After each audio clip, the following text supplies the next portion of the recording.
What is up, folks? It is Will with Exposing the IWC, and we have a good Smackdown ahead of us, really. As I get a sip of coffee in there, a very good episode of Smackdown on the way today, folks. I mean, we got matches that actually matter. I'm talking about qualifying matches for the Money in the Bank, matches that have actual stakes. 3 of them, not 1, not 2, but 3. We got CM Punk showing up with a promo. Hopefully he says that he's cleared to wrestle soon. We got Uncle Howdy stuff. We've got GMs that are worried about having security because they don't know who's going to pop up and cause havoc. So much stuff. SmackDown is relevant. I'm sure I'm missing something. Matter of fact, let me look up SmackDown right now. I'm sure I'm missing some type of Logan Paul angle, I'm sure. Let's see. Logan Paul, yeah. LA Knight confronts Logan Paul, another thing. So we have storylines. We got Money in the Bank matches with stakes. We got Uncle Howdy stuff. And it's important that tonight on SmackDown, when it starts, we had better start off with Uncle Howdy relative story because it's important, right? Last Raw, we literally saw the damn gorilla destroyed. So it'd be very silly if we open up SmackDown and that wasn't the #1 topic of discussion. I mean, right out the gate, #1 thing should be about that goddamn attack. Because if it's not about that, then what are we doing here? Okay, you literally had people dead, people's brains busted open. Okay, and we looked at freaking. Let me look at was a tweet by Nick Albert. Here, look at this. Check this out. Let me see if audio is on. It is not. Let me turn it on real quick. Chicago, Illinois. High stakes. Last week, at Clash of the Castle, we saw new women's tag team champions. Smackdown is coming to you live tonight, 8/7 Central, only on Fox. From Nick Aldis has to say. Nick Aldis. High stakes. Last week, at Clash of the Castle, we saw new women's tag team champions crowned. Now, one half of the former champions, Bianca Belair, well, she's in action tonight in a triple threat match. Bianca's on the damn card, folks. Goes on to the women's Money in the Bank ladder match. So a lot at stake. This is what Nick says here. Pressure, like I said. Now, folks, if you are coming to the All-State tonight, please be patient with us. We are sold out, and we are very grateful to you for that. But we also have extra security on hand, given the events of Monday night. Very unfortunate situation. Not going to happen on my watch. Extra security in the house because of what happened last Monday. Now, this is good, okay? It's important that they treat this with, make it seem like it's a big deal, because it was. Can't just open up SmackDown like everything's cool. Like, hey guys, it's Friday Night SmackDown. Forget about what you saw on Raw. That doesn't matter. No, they have to act as if it's a big deal and that this is it's an overarching problem across both brands. Honestly, I think NXT they dropped the ball on NXT. They should have been talking about this more. They should have been scared about what the hell happened. This needs to be the crucial, vital storyline when it comes to the GMs and the talent backstage. They should all be talking about what happened on Raw because it's a big freaking deal. And if they started off SmackDown without addressing it, like this social media piece is great, cool, that's fine. But I need them to start off SmackDown talking about what happened, because if they don't, it's gonna come off sounding really hollow and not giving the weight that that moment deserves, considering what actually happened. People got busted up. Gorilla got messed up. Like, staff were killed, supposedly, or hurt severely. So we need to start off SmackDown addressing that issue.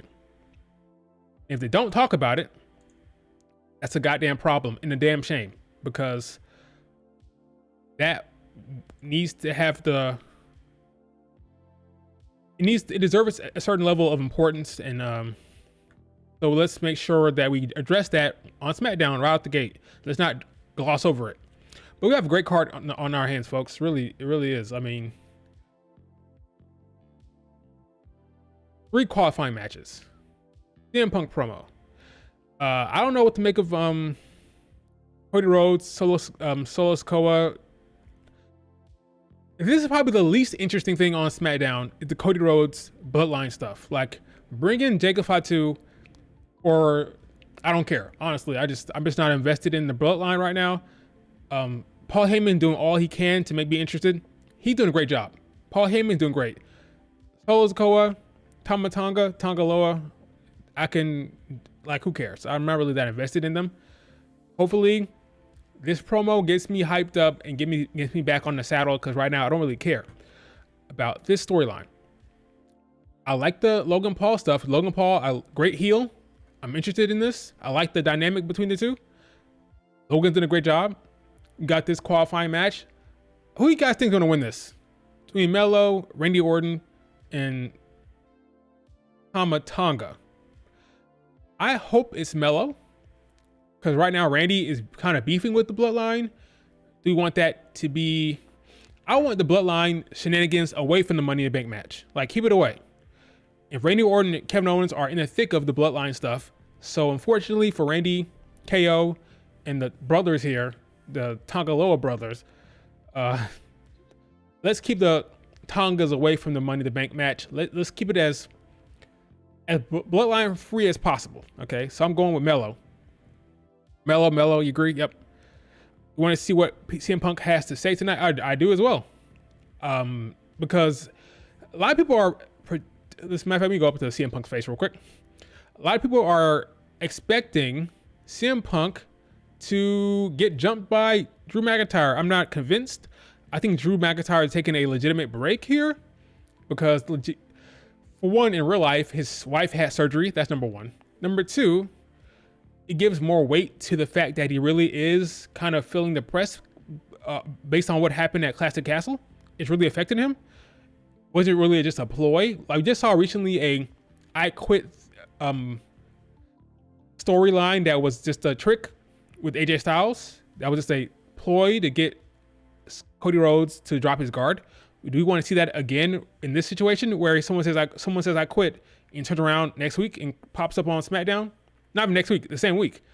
I say no. I say Drew McIntyre actually take some time off here and really let the weight of that sit. So this is put the brakes on CM Punk attack. It'll come eventually. But Drew McIntyre, let him actually be off TV for a bit.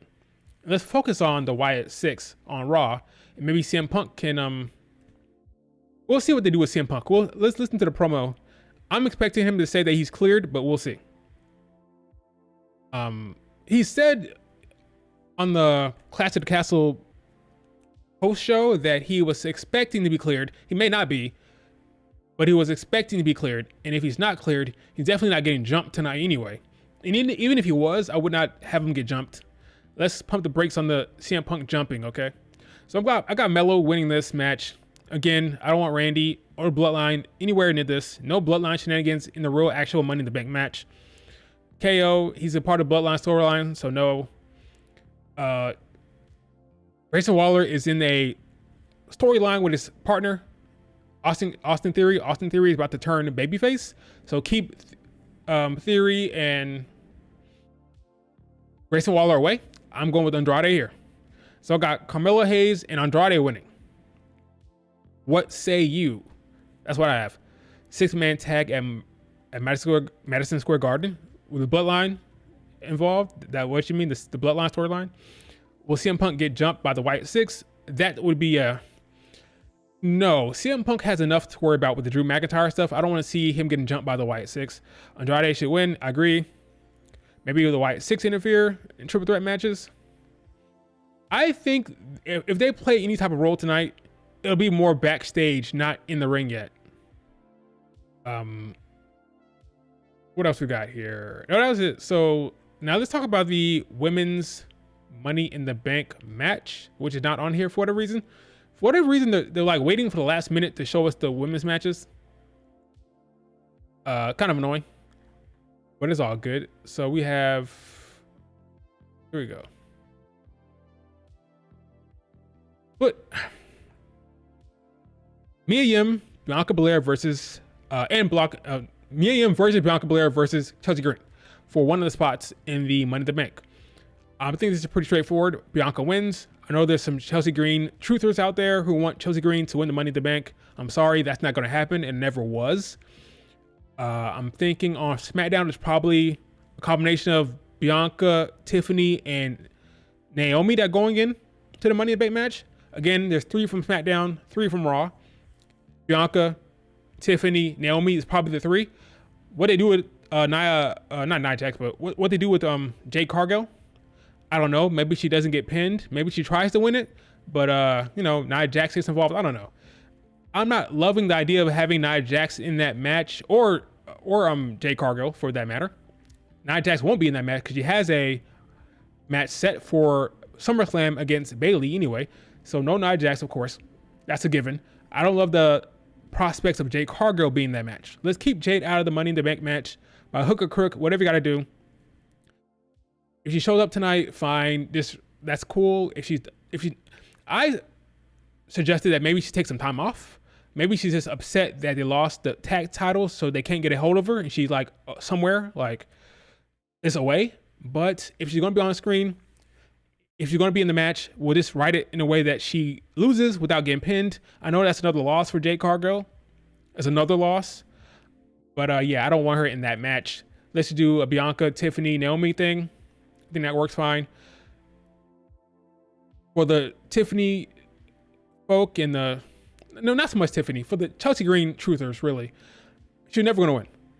This is not her time. She's working with Piper Niven. This never made sense. Like, there's this whole wave of folks online in the IWC who are passionate about Chelsea Green.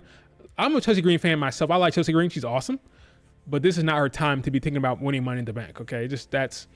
If she wins, it'd be more of a comedy thing where she's like trying to get Piper Niven to help her cash in.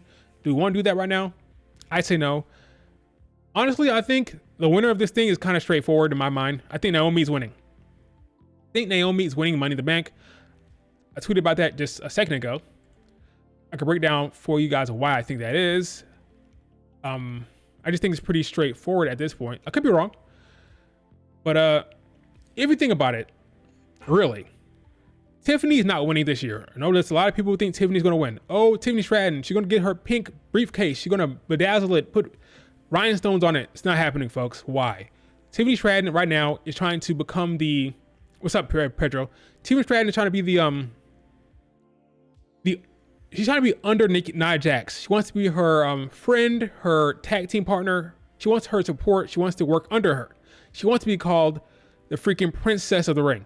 Nia Jax is the queen. Tiffany is the princess. That's what she wants to be. That's the dynamic they're going for. That's the storyline they're going for, right? That's the story. You can't have her winning Money in the Bank because that completely upsets the dynamic. How can you be Money in the Bank and want to work under Nia Jax? Nia Jax won't trust her immediately because you're like, okay, you might cash in on me. Even if she says, no, I'm going to cash in on Liv Morgan, she's not going to buy that, okay? She's not going to buy it. It just doesn't work. If you want that to be the storyline for her, where she's trying to work with Nia Jax, you can't have her winning Money in the Bank. That gives her a step on Nia. It doesn't make sense. It just doesn't make sense dynamic-wise. So Tiffany Stratton, if anything, you're going to be working with her as a tag team partner later on down the line. I do not see her winning Money in the Bank and being under Nia Jax. It doesn't work. Right now, the storyline is she wants to work under Nia. That's the story, okay? So no Tiffany Stratton Money in the Bank this year. Lyra Valkyria, she's a newcomer. She just came up to the main roster. They pushed her in the Queen of Ring. I do not believe they're going to give her another push in that regard. Lyra has a feud with Io Sky. They're feuding right now, and that's her storyline. So I don't see her winning Money in the Bank after being pushed with Queen of the Ring. It doesn't make sense. They don't usually double up on pushes like that. So no Lyra Valkyria winning. Io Sky won it last year. She's in a feud with Lyra. Doesn't make sense for Io to win it back-to-back years. So Io and Lyra are not winning it. So if not Lyra, if not Io Sky, if not Tiffany, Bianca, she's going to win tonight, but we don't see that. I don't see that happening for Bianca, her winning it, right? Bianca, in my mind, I could be wrong. In my mind, we will not see Bianca Belair in the title picture proper until she's ready to pull the trigger on the Rhea Ripley feud. That's why we're doing this whole side quest with the tag team with Bianca and Jade. That's why she's not really going after Bayley, even though she hates Bayley. She's not going after her, right? Because they're trying to postpone time and waste time, because really the end game for Bianca is Rhea Ripley. Rhea Ripley, Bianca Belair is the damn feud Triple H wants to tell. Okay, that's this damn storyline. We're far away from it. Bianca Belair is not winning Money in the Bank anytime soon. Not this year. Okay, so forget about that. What are your options? is Naomi, because I think Naomi is going to get in there, and whoever's on Raw, like the last spot on Raw. The last spot that's not Lyra and Io Sky. That's probably Zoe Stark. Now, someone might say maybe it's Dakota Kai. Well, the reason why, like I said before, I've been wanting her to get pushed. I would love for Dakota Kai to win Money in the Bank. I love it.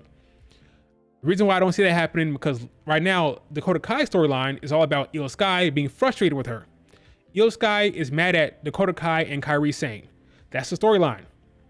She's very much, like she said, even like damage control has to change. If it doesn't change, I'll change it myself.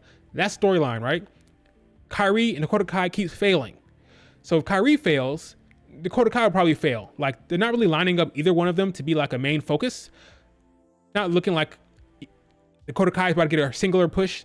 Doesn't look like Kairi Sane is about to get a singular push either. They're both failing together. Io Sky's mad at them both. I really don't see it for Dakota Kai, because right now, even if she were to win it, her storyline would be with Bayley and Raw, and Io is feuding with Lyra. So you have to split them, have her go chase Bayley by herself, and I don't think that makes any sense.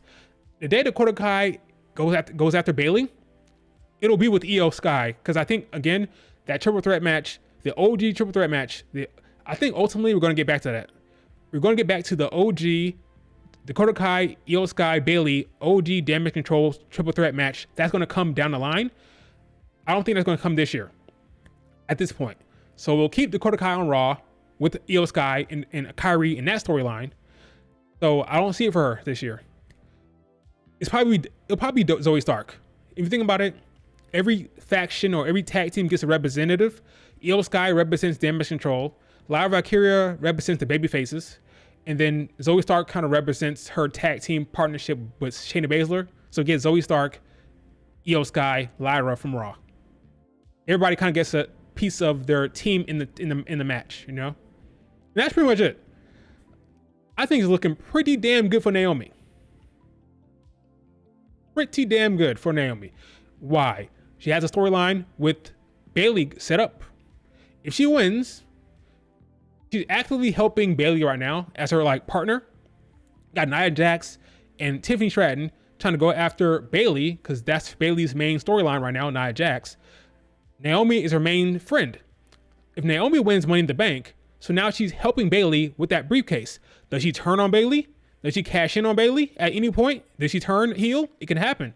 That's an interesting storyline. Does she pull the trigger on Bayley? Does she try to go after Liv Morgan? I doubt it. She may try initially, but Liv Morgan has a storyline built in with Rhea Ripley. I don't see it. Naomi turning heel or Naomi having some type of conflict with Bayley is a storyline. Now remember, you guys saw last week, another thing to keep an eye out for, guys and ladies. Last week, remember, Naomi grabbed Bayley's championship belt and she held on to it purposely. I almost forgot about that. It was purposeful. They're laying down the seeds, the planting the seeds for that storyline. She grabbed Bayley's belt. You guys remember that? She grabbed her belt. So I think that is storyline. I think Naomi is a front runner. Unless I see something tonight or something on Raw, something that changes my mind.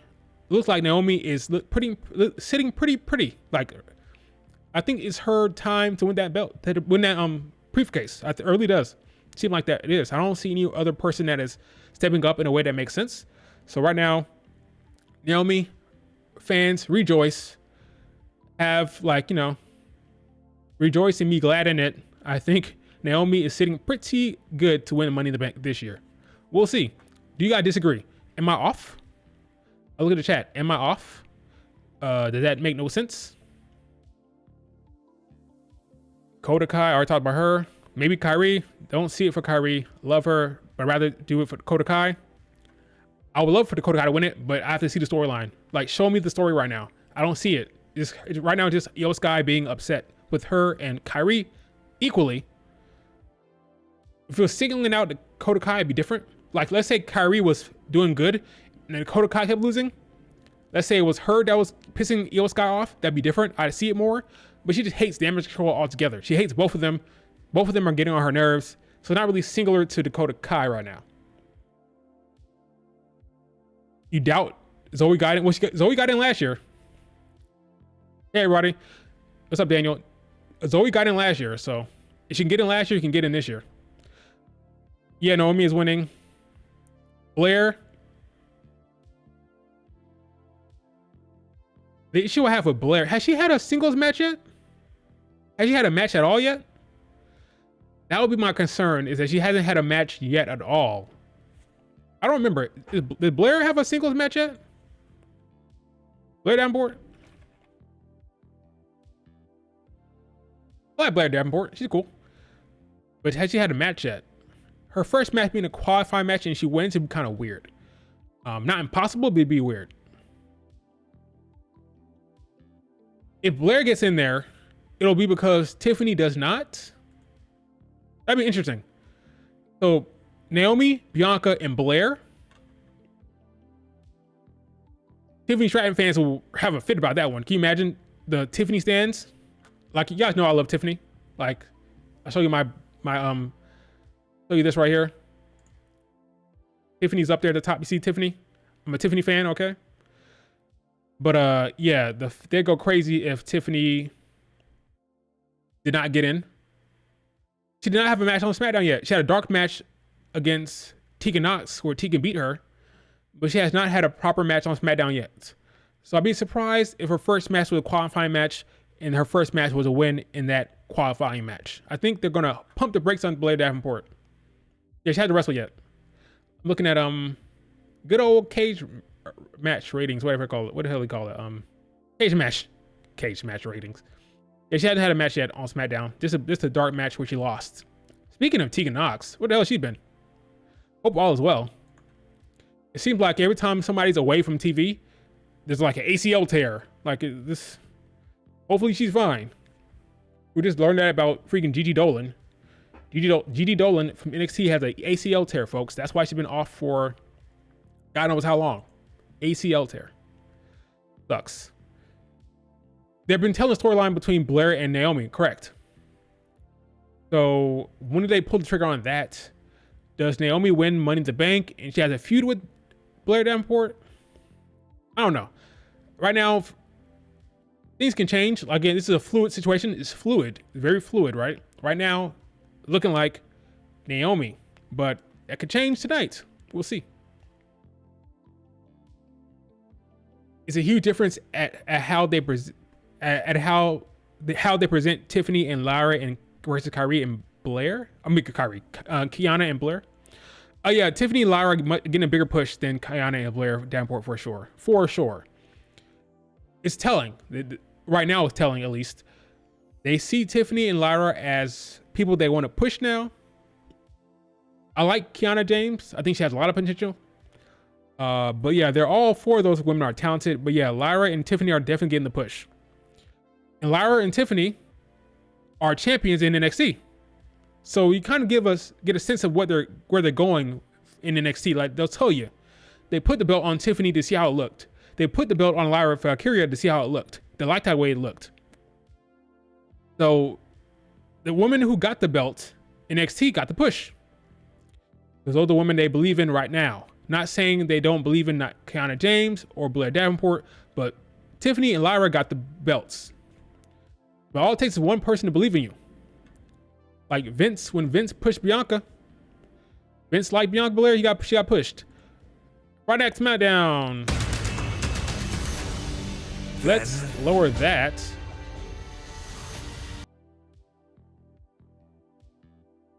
SmackDown starting, folks. Yeah, Kiana great.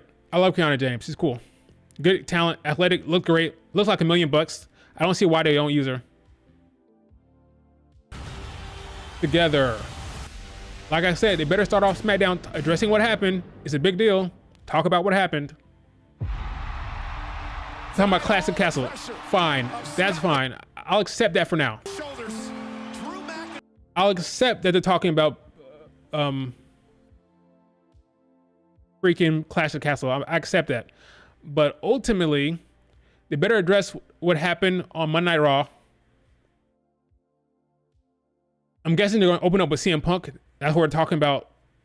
That's why they're talking about Damian Priest and Drew McIntyre here. 1, 2, it's CM Punk. Yeah, this should be interesting. Do I look hot? It's not really that hot. I just did I wiped my face just because, just in case, but I'm really not hot. I'm not sweating either. So that was just like my initial wipe, just to be safe. I hate when my face looks all shiny, but I'm actually not hot right now.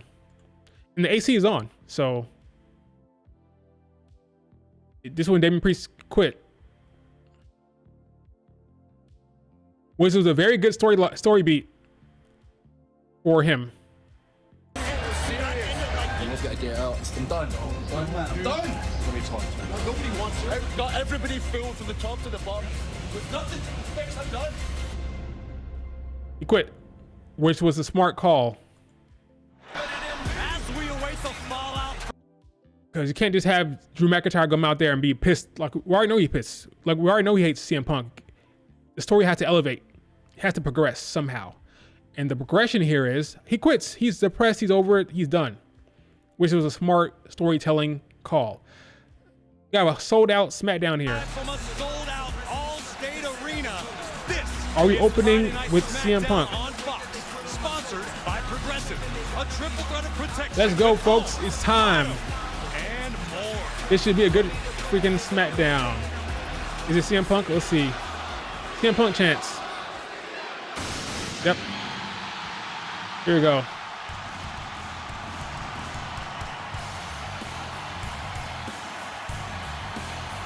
Make sure this freaking music doesn't get me copyrighted. The freaking WWE. Look in my eyes. What do you see? The cult of personnel. Yeah, he's in Chicago. The fans love him. It is time. Oh, be careful there, CM Punk. Go to climbing over the fencing there, the barricade there. Be careful, CM Punk. We don't want you hurt again. You are injury prone, my guy. You are one of the injury prone folks. So let's be careful. The Colts personnel. Let's see. It's clobbering time. Go ahead.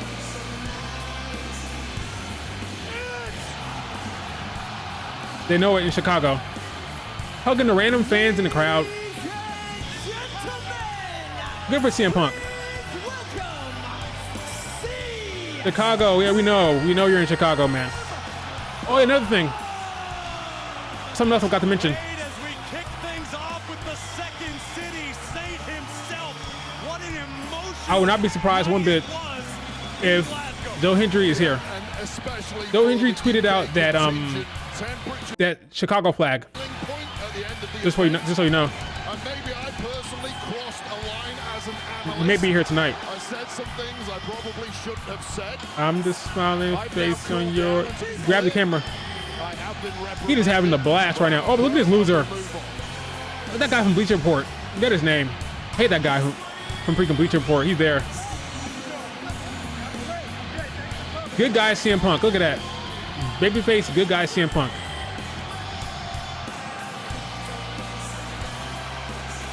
With one swing of his foot, CM Punk broke the hearts of an entire nation and dashed the championship dreams of a certain Good guy, CM Punk.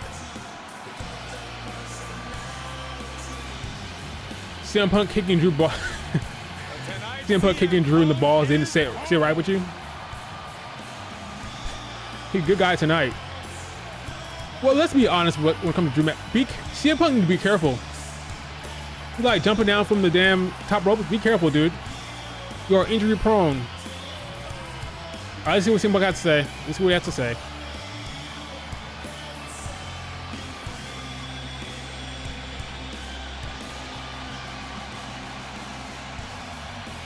Tiffany's over here tweeting. Sitting down in the classic pose. He's in Chicago in his element. CM Punk needs to be careful, man. CM Punk chants. CM Punk. CM Punk. CM Punk, CM Punk, CM Punk. You guys decided to CM Punk for CM Punk promo? Oh man. Good for CM Punk, man. Let's hear the promo. Let's see what he has to say. You guys don't kick people in the balls. Let's be honest about Drew McIntyre for a second, though. The man said that he said he prayed for his injury and it happened. You can't go back from that. You can't. Of course, CM Punk hates him. CM Punk, CM Punk, CM Punk. He said he prayed for his injury. He prayed for it. I can understand Drew McIntyre not loving the guy, okay? CM Punk. Okay, let's see what you have to say. Live television on Fox. I gotta start off by saying, is it great to be alive in Chicago on a Friday night or what? Man, I couldn't tell you. Never been to Chicago. Live TV, that's pressure. Every time I come out, and I'm grateful to be graced in the presence of you beautiful people, that's pressure. Wrestling or speaking in front of your hometown audience is pressure. You like Drew McIntyre losing. Promising to do your best and walk away champion in front of your people is pressure. So that's a shot at Drew McIntyre. He would have won had you not showed up and kicked him in the balls.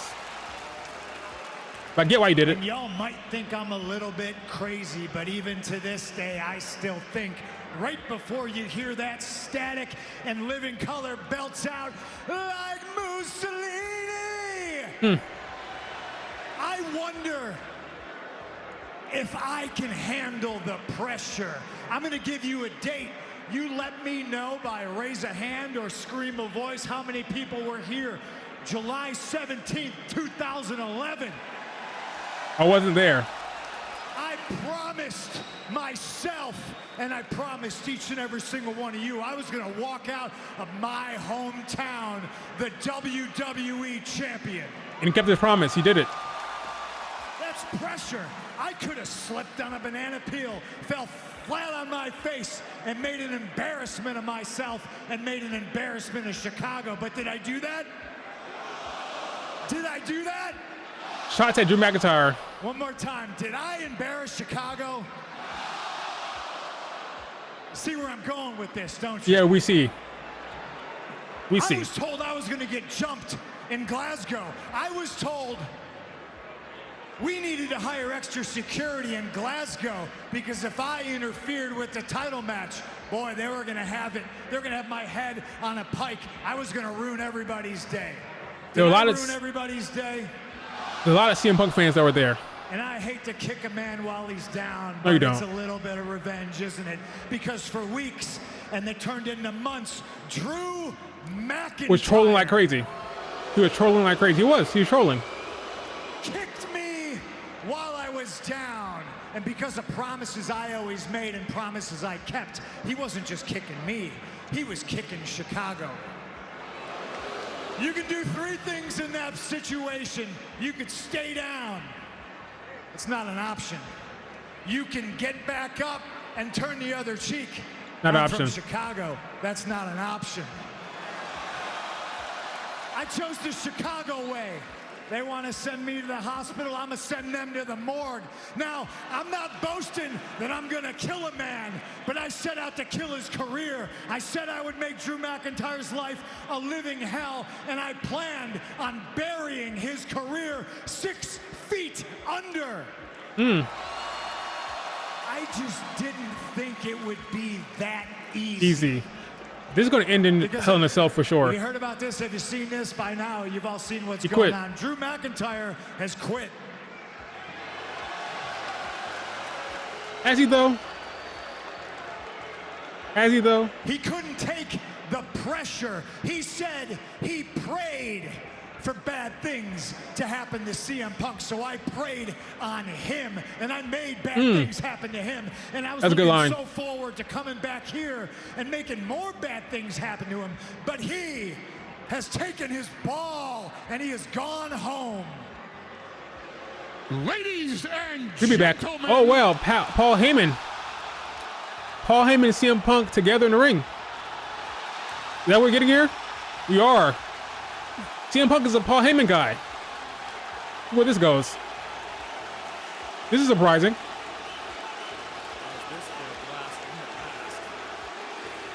They're cooking tonight. ECW chants. Where's the We Want Roman chants? Ladies and gentlemen, my name Is Paul Heyman. I am not out here tonight in disrespect to you. Of all people, I would never. Where's this going? Disrespect you. I came out here now because I just got here. I'm admittedly running late. I don't know if you realize this. It's hot as balls outside. And when CM Punk opens up a show, it's hot as balls in the All-State Arena as well. Put it over CM Punk, okay. This man, that man right there, sat next to my children when I was inducted into the WWE Hall of Fame. Where is this going? Despite being the wise man for the tribal chief, Roman Reigns. I told the world that you were my best friend. I meant it then. I mean it now. I've come here in an urgent situation. Okay, what do you want? May I? We want Roman chants. There you go. Roman is over. He hasn't been on TV forever. Very impressive booking by WWE. There's about one person in this world that can hijack my promo and get him to chant Roman Reigns, and it's you. I forgive you. Come on in. Are you all right? You don't look so good. Paul Heyman is amazing. And then CM Punk chants come. There you go. It's okay, CM Punk. You're still the #1 in Chicago. Don't worry. Oh, yeah, he misses a friend because he's been miserable. Okay, I get it right now. He's miserable. He hates being with the Bloodline. Now he sees a friend in CM Punk, and he comes out here because he just wants to hug him and say, take me with you. Save me from the Bloodline nonsense. Good stuff. Okay, stop hugging now. He's been going through it. I'm sorry, I needed that. I came out here because driving in on the radio, we're listening to sports radio, and they say on the radio that Chicago is CM Punk's town.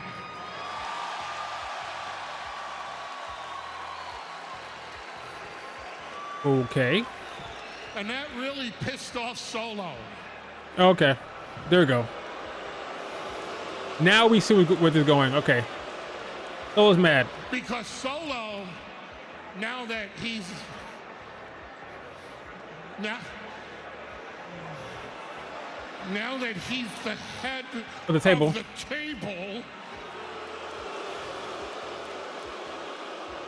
Solo wants every town to be his town, and I came out here to do you a favor, and I want a favor back. The favor is I came out here because any day you're going to get medically cleared, and anybody that steps up to you are going to learn that they are inside the ring with the best in the world. Okay. And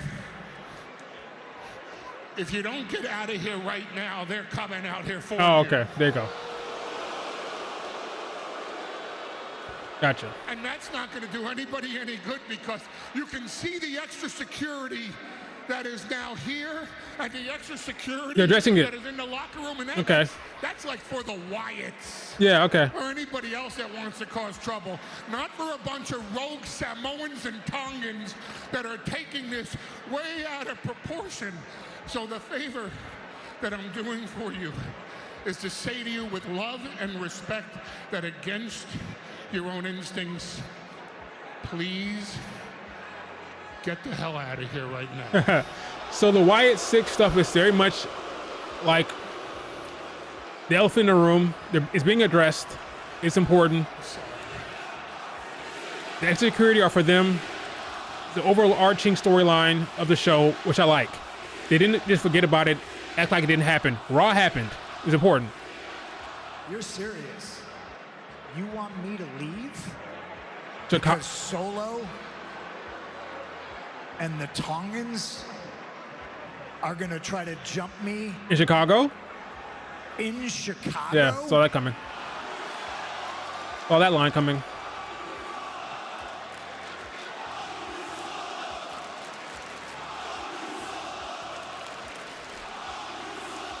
They're not bleeping out F you, Solo. Solo's cool. Here it is. Solo's code coming out. So Bloodline is beefing with CM Punk right now because he's there, and with Cody Rhodes. Is Cody gonna come out and help CM Punk here? Nobody can make enemies like CM. Bum, bum, bum. Hey, yo, Punk.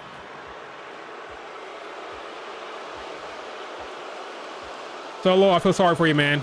It's not working. Hey, yo, Punk. If you want to be on Smackdown, on my show, yeah, in my city, you got two options. Why go black just now? Was it middle finger or something? You pay your respect to me and the Bloodline. Or two, we about to make sure your ass never, ever gets cleared to wrestle again. Here's the line. He's cleared now. Here's the line. He's cleared. So what you want to Watch. I guarantee you're going to say, I'm cleared. Here it goes. CM Punk. CM Punk. CM Punk. Here it comes. He's cleared. Paul, what's the favor you wanted to ask of me if I do you this favor?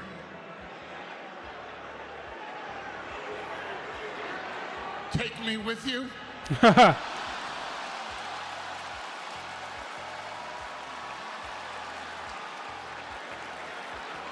Damn. Solo, wait, Solo.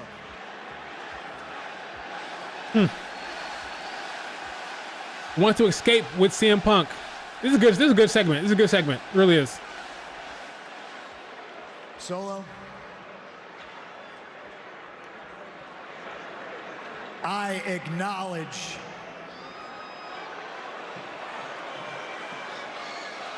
the fact that I don't see the Bloodline standing in front of me. I see a bunch of fake-ass Usos. Fake-ass Usos. That's messed up. And a phony cosplay tribal chief.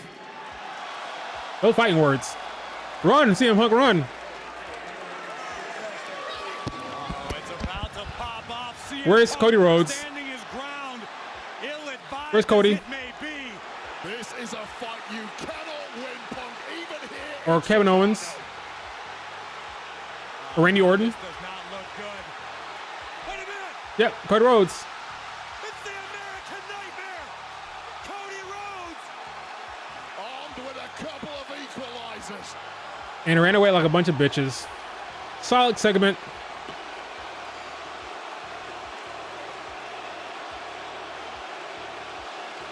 Look, it's AEW in the ring. You fashion yourself the head of the table, right? Damn right. Damn right. I've already beaten one head of the table. Good line. You already beat Solo too. You already beat him already as well. So why don't you leave your family backstage? Kevin and Randy won't accompany me, and we settle this here. We settle this tonight. That's a SummerSlam match, I think. It's not happening tonight. No way. There's no way. You got it. Ain't no way in hell. WWE champion Cody Rhodes Nah. laid out the challenge. They wanted to believe that match is happening tonight. I don't buy it one bit. I think, first of all, that's a very good segment. Very good segment. I believe that match is going to either end with a DQ or it's going to stop before it even starts. There's no way they pull the trigger on that tonight. Reports are we're going to get Cody Rhodes against Solo Sikoa at SummerSlam. That's something I want to see. Not necessarily, but I mean, we're gonna get it nonetheless, probably. So deal with it. Smackdown in the All-State Arena. Very good opening segment.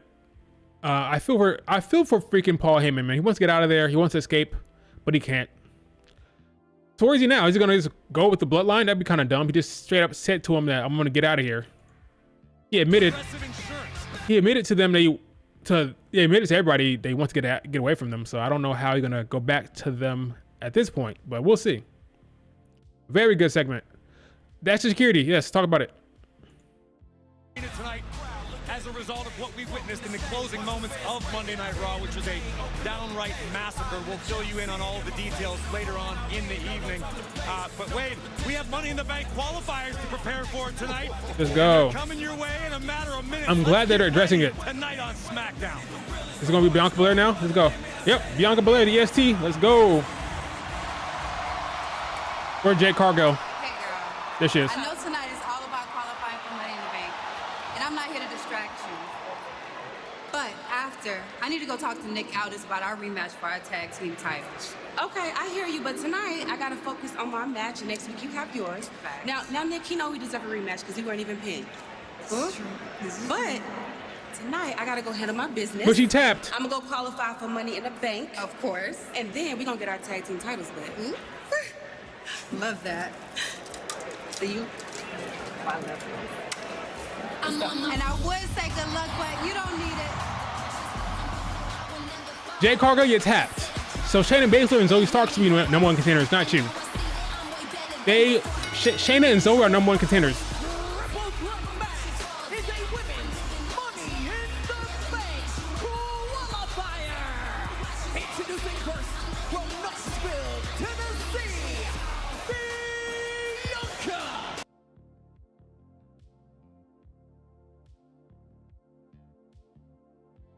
Nah, but Jade Cargill, you're tripping.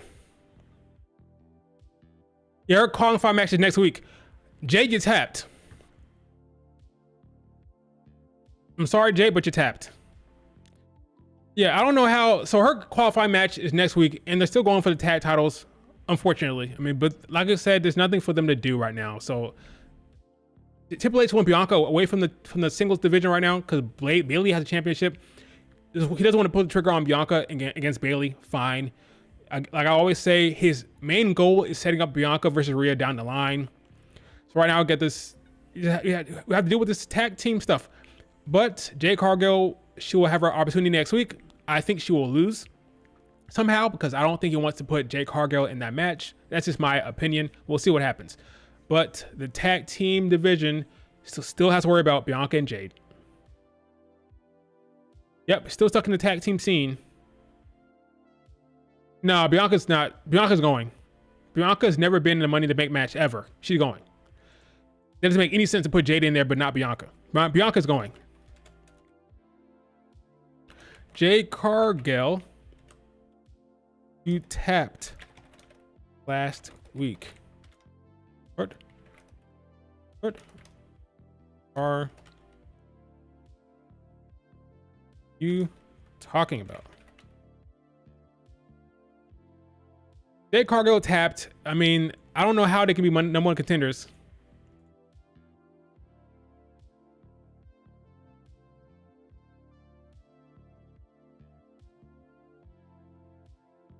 They do not deserve a rematch for the tag titles.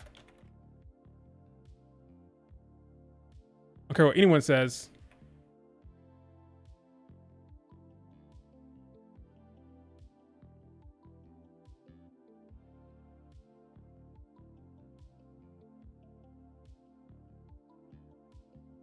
Triple H is really booking himself into a corner. They are a tag team. They're a tag team, but qualify for singles matches. Yeah, because he wants to use their star power. That's the thing. He wants Bianca Belair to be out of the singles division, but he wants to utilize her single star power in the singles. So she'll be in these big matches like the Queen of the Ring tournament. She'll be in the Money in the Bank stuff, but she won't win it. That's the thing. She won't win those tournaments, but she'll be in there to lend her star power to it. What would they do with Bianca right now if Jade was, let's say Jade got injured or Jade never signed? What the hell would they be doing with Bianca right now? That's what I want to know. Right now, they have the luxury of using her in this tag division with Jade Cargill, and she can keep her star power because she's in a tag team with someone like Jade, who's a superstar in terms of her look. So they can get away with it now. But am I loving it? No. At least we still get Bianca Belair in singles competition, at least. Like, we get her in, she had a banger with Tiffany Stratton. She had a banger with Nia Jax. She had a banger with, no, that's it. That's pretty much it. She had a short match with, Candice LeRae, but she had a banger with Tiffany. So we're getting her in some singles competition at least.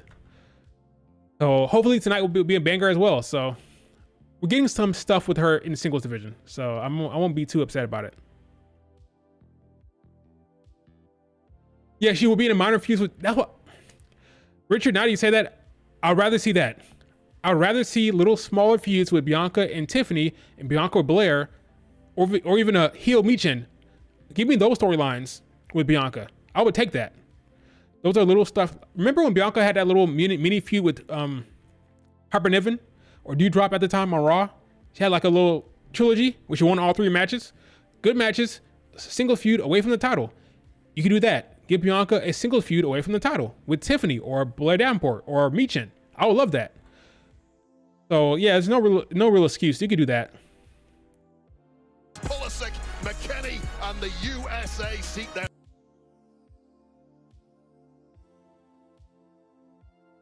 You have a hot take. You think we should get Bianca for Jade at out of the way at SummerSlam? The way Triple H books, we'll never see that match anytime soon. Triple H is the king of dragging things out. He's the king of postponing feuds that people want to see. So we won't get that anytime soon. We won't get that anytime soon. It's official. Cody against Solo Sikoa. There's no way that match ends clean. Cody Solo Sikoa, no way. No way it ends clean. No way. Not happening.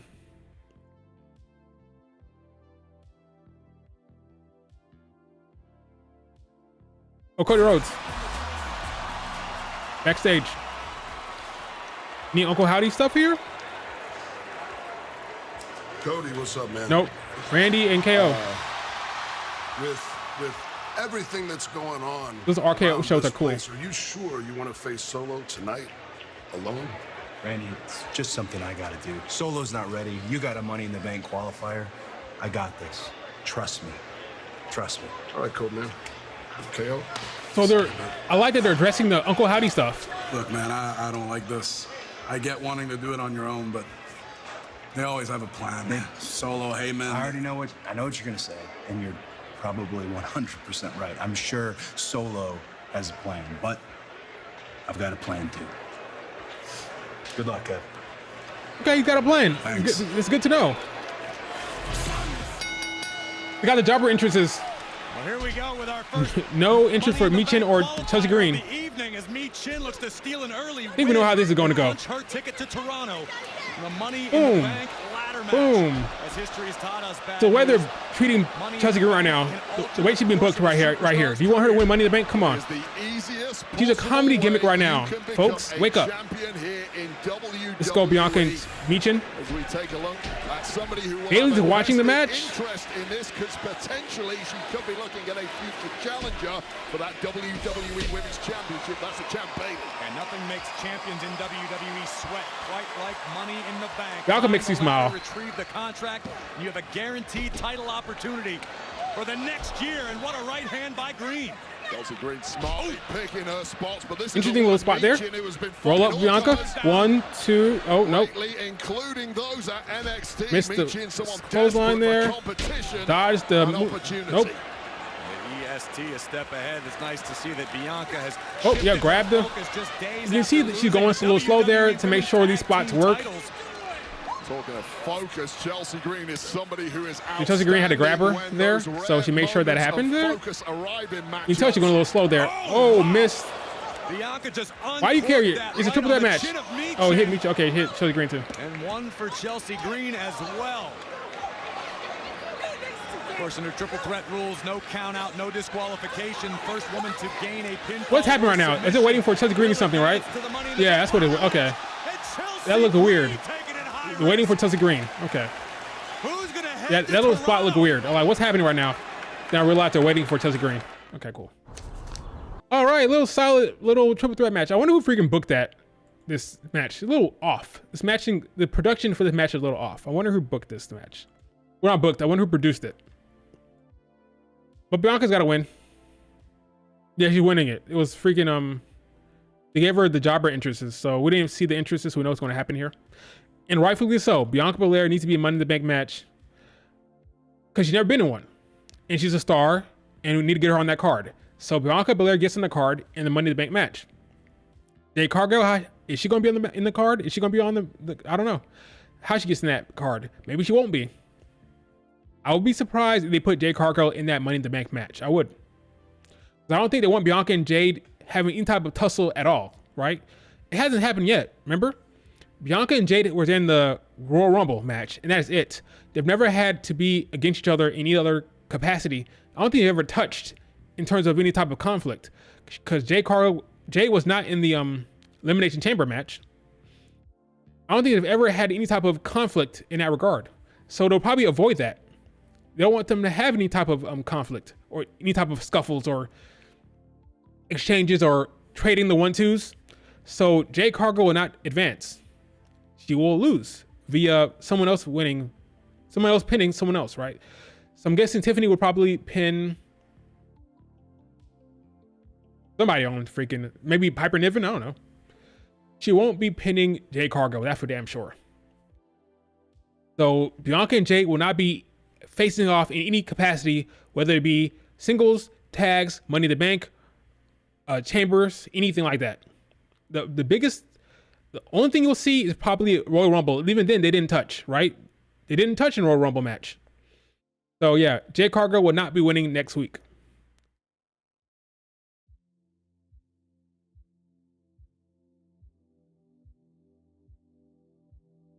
Jade talking about tag team titles got me nervous.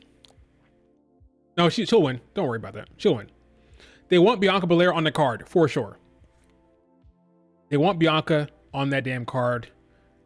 Only way it's happening is that goddamn Money in the Bank match. I'm not convinced that the Unholy Union will be defending the tag team titles on that card. If they do, it'll probably be against Shayna and Zoe.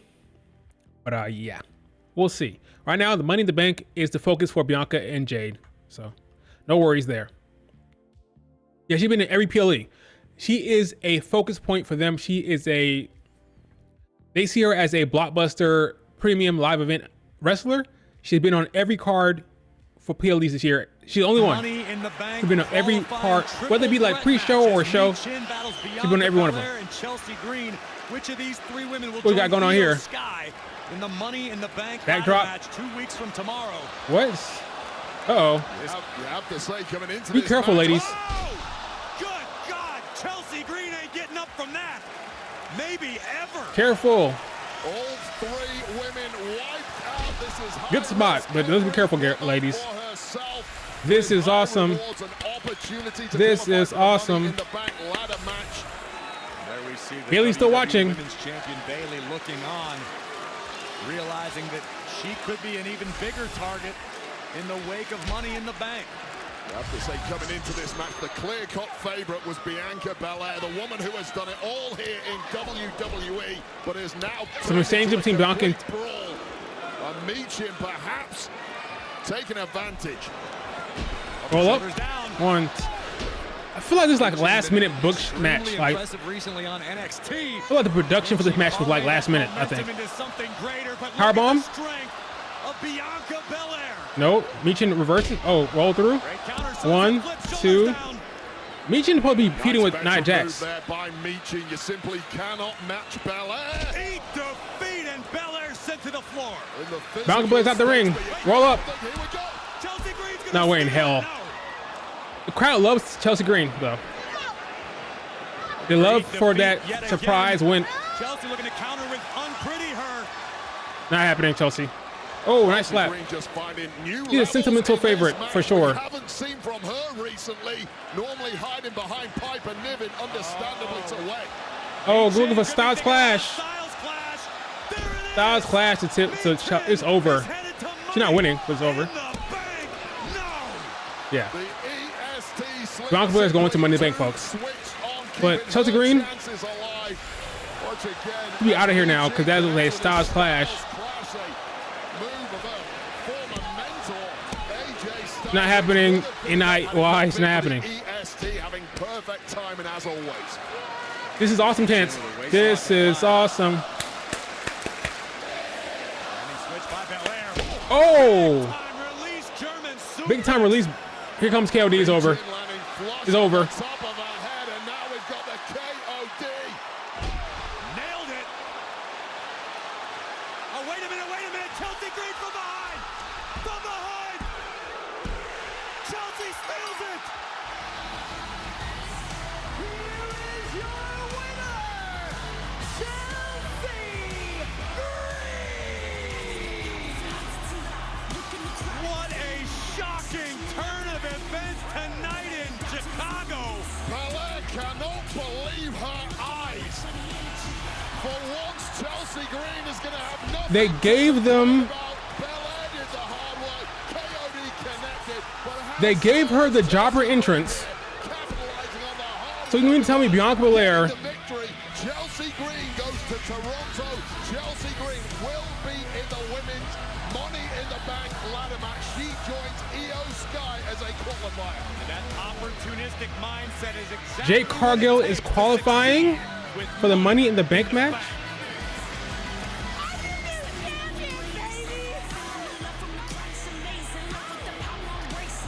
So another year Bianca Belair is not in the Money in the Bank match. Another year.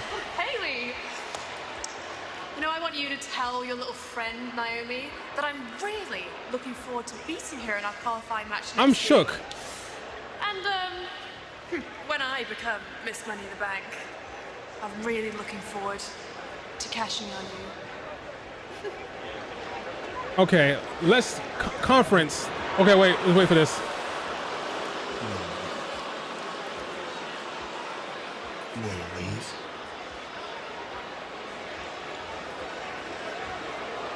No. Well, before you leave with CM Punk, I need you to tell the Tongans to make sure that KO and Randy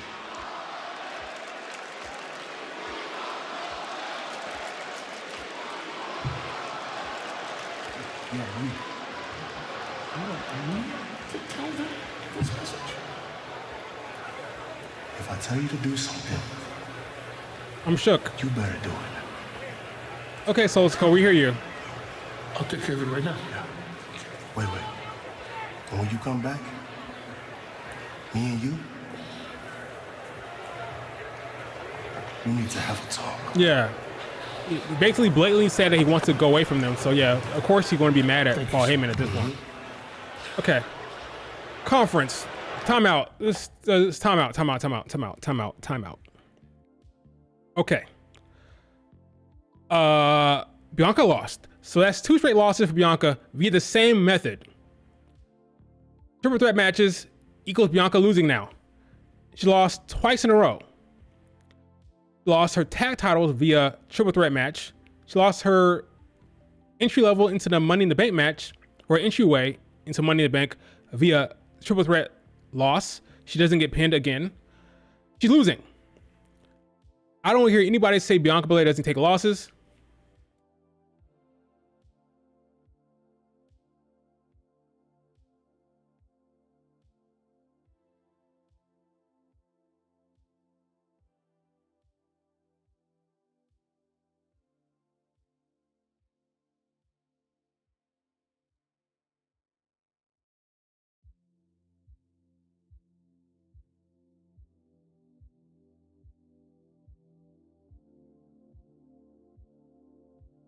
This is annoying. I want Bianca Belair to be in the damn Money in the Bank match for the first time ever.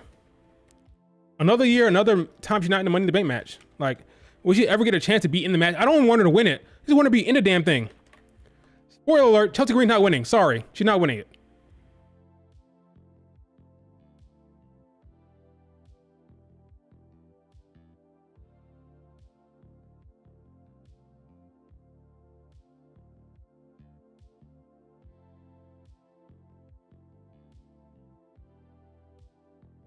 Okay.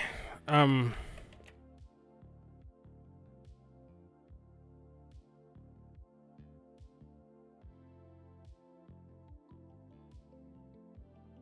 just want her to have that experience, and for me as a viewer, like that'd be a good match. Like her athleticism, her talent in that type of match, we haven't seen it yet. Remember the last time she was in a ladder match was against Bayley for the women's championship. All those awesome spots with the KOD on the ladder and the backflipping off the ladder, all that cool stuff. We're not gonna get that ever. Like she wasn't gonna win it. She wasn't gonna win. I just wanted her to be in that environment for the first time. 'Cause I thought it'd be cool. Not getting that. We're getting Chelsea Green, who I like, but Chelsea Green's not winning that damn briefcase. I don't think they're gonna do it. I don't think they're gonna go the full-on comedy route right now. I just don't see it. Maybe I'm wrong, but I just don't see her winning it. So now Chelsea Green has thrown Bianca Belair out the ring. She gets no entrance. She gets a jobber entrance, but Bianca loses. Cause it's goddamn tag team bullshit. That's what it is. Like, so Bianca Belair can't have any type of singles fun because it's tag team bullshit. So is Bianca Belair not gonna be on the card? Is Bianca Belair not gonna be on the card? Because if she's not gonna be on the card, she is gonna be on the card somehow. What are you gonna do? Another like tag team match? Is she gonna get a? Are they gonna do the unholy union against Bianca and Jade? Maybe not. Maybe they're not gonna be on the card. Maybe Jade gets in the damn match. Maybe Bianca Belair is off. Maybe Bianca Belair is not on that card. Maybe. She's been on every card so far. Maybe this is the time they're gonna put her off the damn card. I don't know. Am I disappointed? Yes. I want to see Bianca Belair. I want to see Bianca Belair on that damn card for the Money in the Bank. Let's see what folks are saying. We'll see what bitching. Let's see what bitching's going on right now.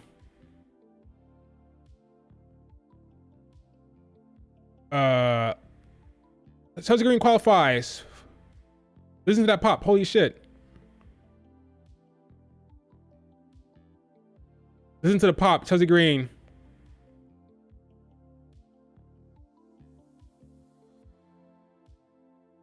What the fuck? Chelsea Green is in the Money in the Bank match. Look at the door.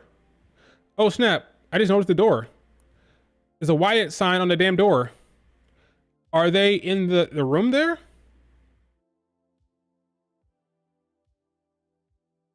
Are they in the room? That'd be kind of silly, but there's a Wyatt sign on the door. Right?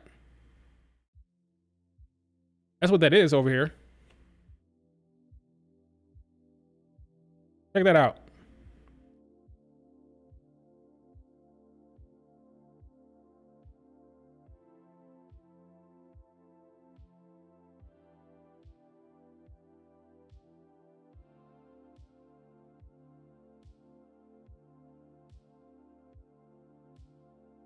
Whatever. So Chelsea Green's in the Money in the Bank. Happy with Chelsea Green. But I don't think she's winning it. She's bringing that comedy element, that fun stuff to Money in the Bank, which is great. But what are they doing with Bianca Belair? That's what I want to know. What are they doing with Bianca? Like, what is the plan here?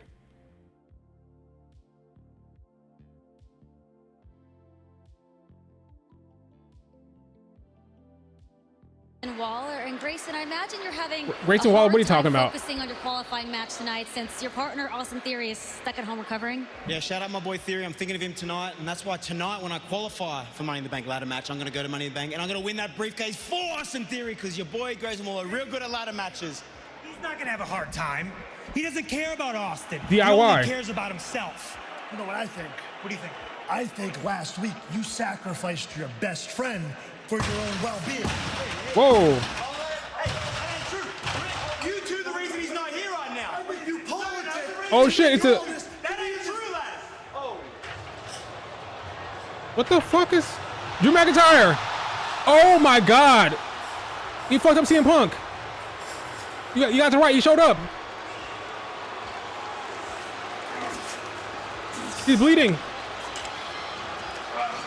He's gonna carry him? Oh wow. Wow, look at that visual. Oh my God, look at that visual. Look at that visual. That's awesome. Wow. CM Punk is a bloody mess. Look at this one shot. Oh my God, look at this one shot. Walking past all the damn superstars. That's awesome. Look at that visual. My goodness.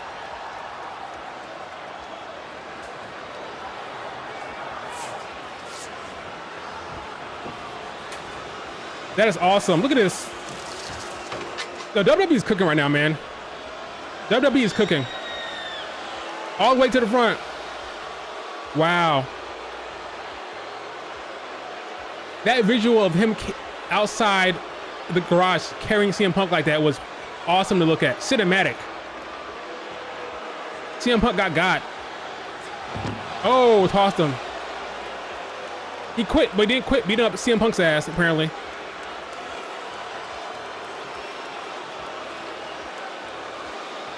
CM Punk got fucked up.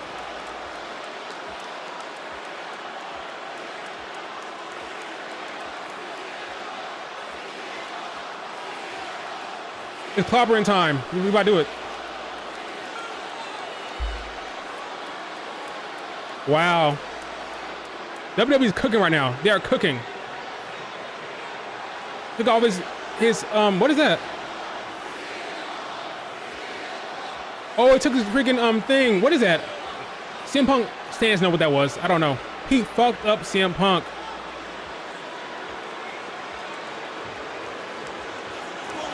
Nick Aldis. Oh, which Nick? Oh, don't. Nick is ready to wrestle. Nick Aldis been wanting to wrestle for a while now. Better calm down, CM Punk. He put on the boots in a second. Wow. That visual out of that shot of the garage door being open and CM Punk being on his shoulder, that was a beautiful cinematic shot. It looked like a legitimate, like, freaking, that was well shot, well executed. At first I thought it was a Wyatt 6. Like, what? Oh my God, the Wyatt 6 is trying to jump in. Like, trying to break into to the facility. But it was not the Wyatt 6. It was Drew McIntyre. This wow. is for you. For you. Wow. The WWE are cooking. The WWE are freaking cooking, man. Like, what is going on?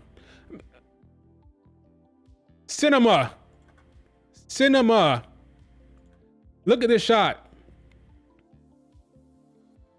Look at this.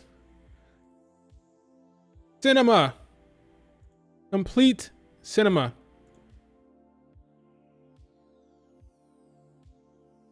Stop being weird. What's going on here? There we go. Look at this. Look at that shot. Glorious. The sun, look, the sun is right down the damn tunnel. Beautiful. Cinema, folks. My goodness. The WWE are cooking right now, man. They are on another level. I'm sorry. I'm sorry, folks. I'm sorry, AW. I'm sorry, TNA. I'm sorry, Mari Gold. I'm sorry, Stardom. I'm sorry, New Japan. The WWE on another level, man. This on another level. Sorry. Cinema.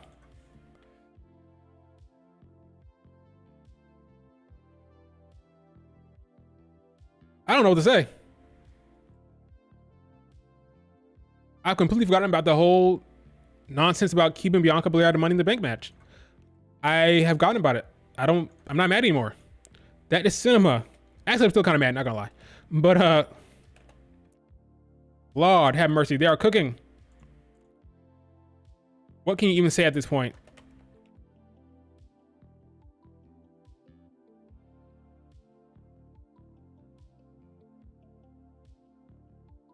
So here's the thing. You're gonna embarrass me in front of my hometown, in front of my fans, I'm gonna do it to you. This was a tit for tat. It was payback.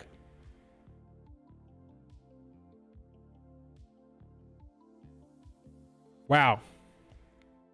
Cinema, folks. Absolutely breathtaking.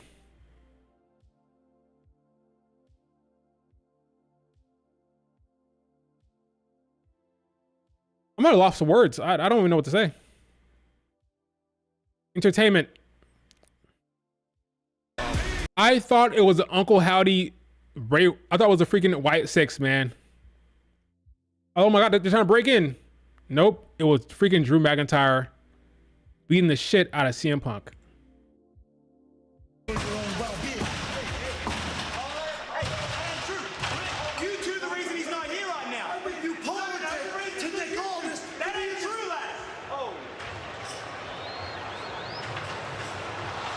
McIntyre, the Scottish warrior who claimed to quit WWE this past Monday on Raw, is in Chicago and unleashed an abhorrent attack. Wow. On the best in the world.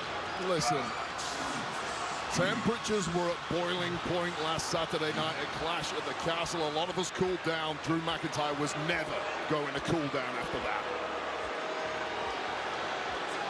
Wow, man. On another level. I gotta tell you, Corey, CM Punk made his bed at Clash at the Castle. That's great. He's lying at it. What we didn't realize last Saturday was that bed was going to be a hospital bed, and CM Punk looks like he's going to be laying in it for a considerable amount of time. Well, here's the thing, Pedro. I think he might be cleared, but I think no matter what, they want their first match to be on SummerSlam stage. So even if he was cleared, doesn't matter. They're shooting for SummerSlam. SummerSlam is the time to do it. So even if he's not cleared, it doesn't matter. Whether he's cleared or not cleared doesn't really matter. They want him ready for SummerSlam anyway. So even if he was cleared, he might be. Even if he was, they're gonna wait till SummerSlam anyway. So this is a good time. This is a good way to keep them to drag it along, to, like, you know, push it out. Nick Aldis certainly has his hands full tonight, but it is time. So, because CM Punk is cleared, then why not have a match now for Money in the Bank? So because he's not cleared, right? They're gonna wait. They're gonna use this angle to push it out so he can wrestle at SummerSlam, because that's the match they want to do it. That's where they want to do it. They want to do it at SummerSlam anyway. So why even get people hyped up about the Money in the Bank match if that's not what they want to do? If they want to wait until SummerSlam anyway, why not use this angle to write him off? Carmelo Hayes is... So Carmelo, like Chelsea Green, did not get an entrance. So that doesn't matter now. We know now it doesn't matter. Whether they get an entrance or not does not matter. Here comes Randy. Drew hasn't skipped tricep day this year.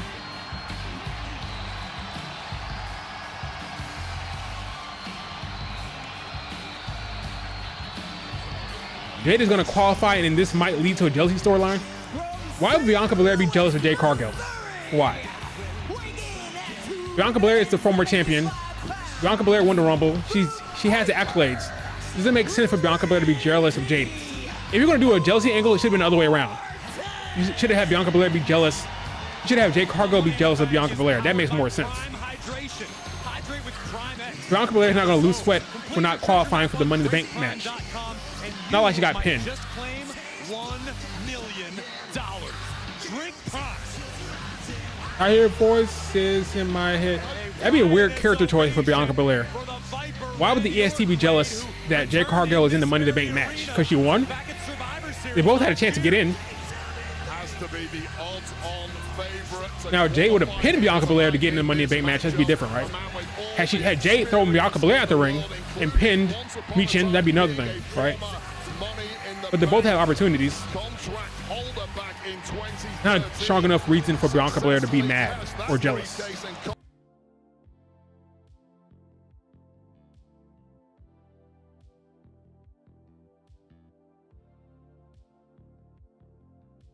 Well, if the point is I've been losing because I've been teaming with you, like she's saying, like everything was fine, Jade, until I started teaming with you.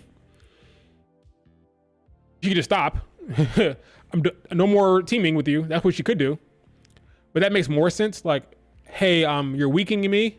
It's gonna be a weird, like, it'd be hard to buy that angle. I'm mad because I'm working with you, and since I've been working with you, I've been losing. I mean, she lost because Chelsea Green threw her out the ring. That's why she lost. Not the strongest storytelling to me, but we'll see. Maybe I'm just holding Bianca Belair storylines to the too close to the vest. Maybe that's what it is. I'm too invested in Bianca Belair. I only want good storylines, or I'm like not seeing it for what it could be, because I'm just really hoping that the storyline is good. Carmelo Hayes beating up. Oh, the heels are jumping up on Randy. That makes sense. I hope Randy Orton loses this match here. Sorry, Randy. I'm going for Carmelo Hayes. Shoving back Carmelo Hayes. But we don't know. Move by Hayes, trying to steal a victory. This is my piece of red meat. Yeah, we'll see. We'll see what they give us. Carmelo Hayes or Tama Tonga, you've got to be extremely careful when you are dealing with the Viper, Randy Orton. There is not much that Orton The Viper. has already experienced or accomplished in this game. We've all got to be extremely careful when we're around the Viper. And Carmelo Hayes may have just saved the hide of Tama Tonga momentarily. Here's the thing with Carmelo Hayes. You want tables? Here's the thing with Randy Orton. Wait, oh, and Tama again. And now Orton caught between the proverbial rock and a hard place. This is a psychotic Tongan. Forget this being a triple threat. It is a 2-on-1 matchup at this point, and that is clearly the smartest thing anyone can do against the Viper. And look at the size of Orton fighting out of this predicament. Look out! Orton turning the tides. Who's headed to Money in the Bank? Okay, we've got a good match here.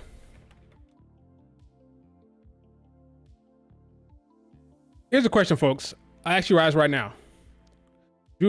Drew Punk, Liv, Judgment Day, Alpha Academy has been meet. Yeah, great storylines. Yeah, really good stuff. The Drew Punk, the Liv, Dom, the Alpha Academy stuff have been top tier storytelling for WWE right now. Here's a question.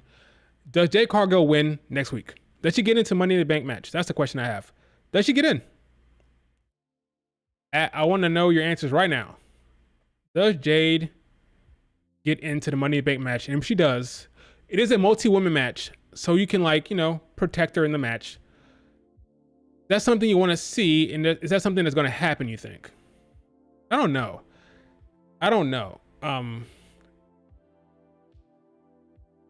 Have Bianca Belair off the Money in the Bank card is an interesting choice. Unless you're doing the tag team stuff. If that's the case, then I'm not going to predict what's going to happen. I have no idea what Triple H is going to do. I have no idea. I'm not even going to pretend like I know. We'll see what happens.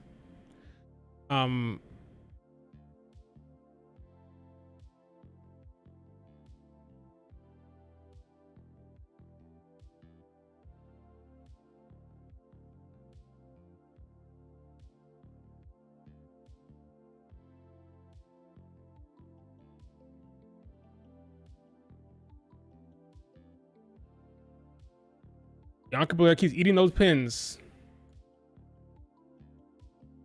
Or losses, not pins, losses. It's because it's possible Bianca and Jade get their rematch at SummerSlam. Yeah. It's possible. Maybe Bianca Belair just off the card on Money in the Bank. Maybe Triple H saw what we saw. Like, oh, she's been on every card this year. Well, this card won't be on that, Bianca. Sorry. Jade will be on the card. I don't know. I think I'd rather see Bianca Belair in that match. But whatever. I think I'd rather see Bianca Belair in that Money in the Bank match, but it is what it is. I don't see Jay winning it. That'd be a strange call to have Jade Cargill win Money in the Bank. But now that Bianca is out, I'm not sure of anything. I'm not sure of anything. Like, we could. Jade Cargill might be in that match. I'm not sure of anything anymore. I'm admitting that firsthand. I'm admitting it. I don't know. I just do not know now. Has been impressive from the opening. I not see Bianca Belair not being in that match, so. Provided by both Orton and Carmelo Hayes. Well, Tama Tonga's performances since being brought in by Solo Sikoa have been nothing short of exemplary. What an asset. Trademark Engine Gang. I think you're smoking that good stuff. Look at the leg, but Carmelo Jade Cargill has a long way to go to be anywhere close to Bianca Belair, let alone better than her. Her learning curve is too late. He's already 30-some years old. It's not happening. If she was ever going to be better than Bianca Belair at anything in the ring, that would have happened earlier in her career. She would have needed that training earlier. It's a wrap. She'll never be better than Bianca Belair in the ring ever. So just give up that pipe dream. In my opinion, at least. That pipe dream is over. She's already in her 30s. It's a wrap. If that was ever going to be her trajectory, she would have been needing to be better than this. Like where she is now, should have been like 5 years ago. It's not happening. From the Viper. He got shut down in a big way with some double team moves, and now it's Bianca Belair is literally one of the best in the world today. Lovely from Melo. 1, 2. Like she's one of the best in the world now. Jade is green and struggling. That arc is not going to happen. It's not going to happen. As much as he is. Can you imagine how much Carmelo Hayes would enjoy himself if he had the Come on, Carmelo, you got this. Climb the ladder, retrieve the money in the bank contract. Suplex. Randy Orton's still on the outside, just laying down on the ground. Impressive career. Guess so. Hayes already believes he is the #1 competitor. Hold up. Inside cradle. 1, 2. On the planet, despite the fact that many others have Got heel versus heel here. Springboard. Oh, caught him. Backbreaker at the back of Randy Orton's in the ring now. Yeah, you can tell by the crowd reaction. Tama Tonga, a millisecond from victory and a millisecond from fulfilling Solo Sikoa's desire of making sure Orton does not qualify. Orton rocks Hayes with a massive uppercut. Look at that. Randy's looking at it. Returned at about 270 Clothesline. pounds. Orton's looking even bigger than in Survivor Series. Oh, power slam. Carmelo Hayes going to the top. Nope. Randy saw it coming. Big right hand between the eyes of Carmelo Hayes. Who gets RKO'd here? Orton did, of course, beat Carmelo Hayes. I'm guessing Tama Tonga gets RKO'd. Because again, I want Carmelo in that match. Randy Orton looking for the freaking superplex. In position for the superplex. Lands it. One, break it up, Tama Tonga, right there. Break it up. There you go. Tama Tonga breaks up Orton's attempt. Yeah, that superplex touched something. MVP wanted to be on TV. He wanted to be in the. He wanted to have the Hurt Business come back. Razar. To get back involved, and now the Viper is If Bobby Lashley and the Street Profits weren't being booked to be one thing, but the Pride is a group. The group being the Bobby Lashley, Street Profits, and B-Fab. So that was an ugly face buster. So I don't really think. Yeah, right. So I don't really think the Hurt Business was needed per se, but the Hurt Business would have been MVP on the screen. That's the thing. He's biased to that booking decision because he would be in it. He'd be featured. Flipped out of it. Out of it. Come on, Carmelo. No, Vince's Orton. Here we go.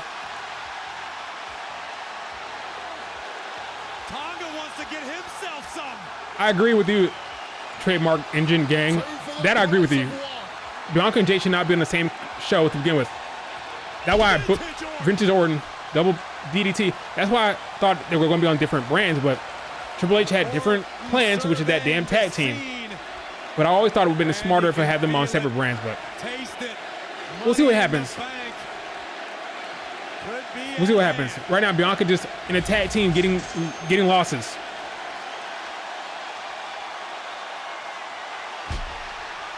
Randy is lining up the arcade, and here comes Solo Sikoa or his brother. Yeah, his brother. Yep. Randy not winning this. Let's go, Melo. Let's go, Melo. KO attacking, okay. Yeah, KO and Randy are not going to the Money in the Bank match. Miss, roll him up. Melo, 1, 2. Yes, Melo pins Randy. I knew it. I knew this one. I was wrong about Bianca. The jobber entry does not matter.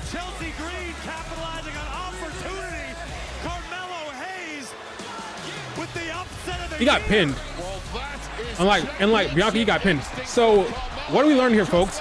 Bianca Belair had a knee injury in the King of the Ring tournament, and she lost. Randy Orton had a knee injury in the King of the Ring tournament. He lost. Two baby faces that are trying to protect, and both of them don't get in a Money in the Bank match.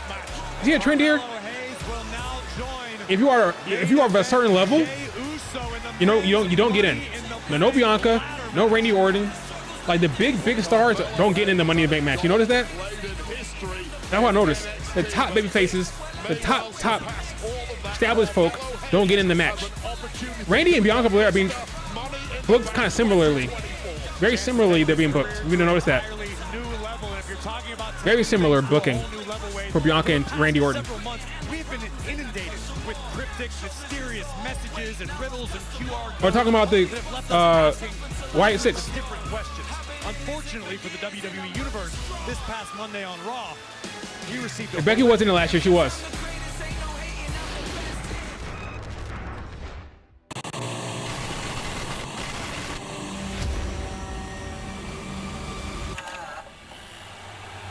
That's Raw.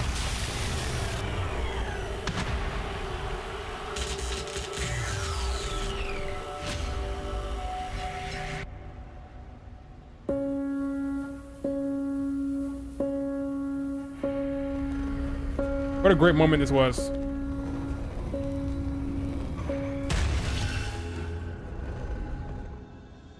What a great moment this was for Nikki Cross and the crew. But this is different angles we haven't seen. This is a different type of edit.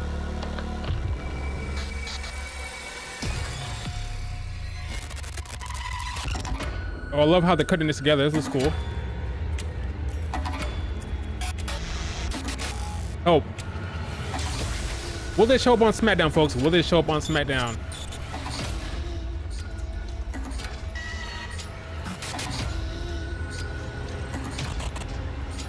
Joe Gacy. Chad Gable got. Not Carmelo Hayes. Not Gunther. Not Triple H, okay? Just freaking Chad Gable, for the love of God. Crying out loud. All these freaking so-called smart fans just thought random folk were getting taken out here. No, it's just Chad Gable, all right? Pay attention. The freaking net in here. We hit my freaking mic.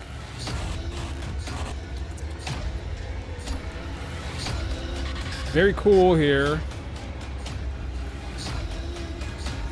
They look great, man. They really did.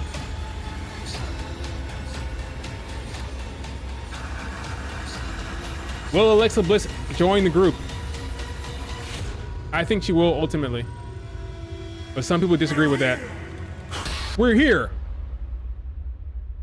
Okay, now what? We're straight to commercial. That's smart. It's probably a smart decision. Because it'd be kind of weird to come back to like, oh, did you see that that vignette? It's interesting how they're booking this. You got to make sure you, because it's probably like a outside threat, a dangerous threat. You can't really present it like a typical vignette. You would do it like you can't really present it like that. You have to present it in a special kind of way because you want to keep its the weight of it has to stay with like you have to have weight with it. You know, have to make sure you treat it like it's an outside threat kind of. So the more you kind of have vignettes and scheduled segments, it takes away from the specialness of it. So you have to be careful how much you feature it as a vignette or like a promo segment. You have to be careful how you present it. It has to feel more organic and like an actual threat beyond the confines of the WWE production team. Even though it's clearly being produced by WWE, it's like obviously, like we're not stupid. We have to be careful how much it feels produced and how much you feature it in vignettes and stuff like that. It has to feel like an actual outside threat that the company's worried about, you know? Yeah, it looked real cool. They are saving her return for SummerSlam. That makes sense. Alexa Bliss returns at SummerSlam. There's an annoying gnat in here that just will not go away. Sucks. Maybe if I just stand still ignoring it, I'll be able to kill it like this. We'll see.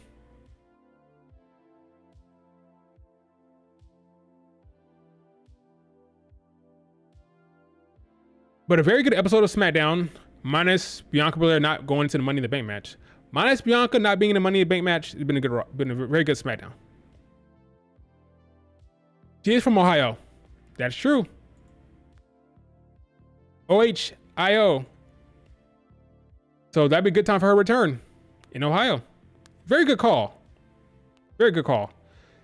And Triple H likes to save big moments like that for Ohio, like Bayley returning at SummerSlam, right? Not for Ohio, but for SummerSlam. So that's a very big return, a splash that people are talking about. Alexa Bliss return at SummerSlam would be huge. That's what I see. Now we need Andrade to win. Got Carmelo in, now we need Andrade. The bank comes to Toronto for a jam-packed weekend at Scotiabank Arena, starting with Friday.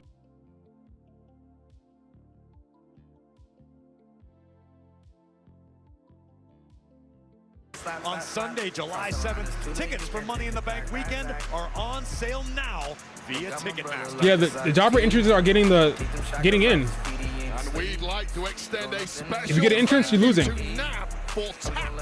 So keep an eye out for that. Who's in that match again? KO. KO will get the actual entrance, and then KO won't get in. Andrade will get in, but KO won't. We'll see if KO gets the actual entrance here. That's the theme here. That's a trend. LA Knight. I almost forgot about him. I almost forgot about that segment you're supposed to have with Logan Paul. Let me talk to you.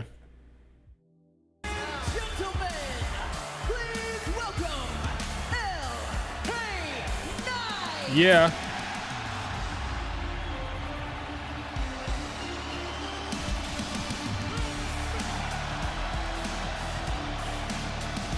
Tonight, Friday Night Smackdown on Fox is sponsored by Progressive Insurance. Save when you bundle auto, home, or motorcycle insurance.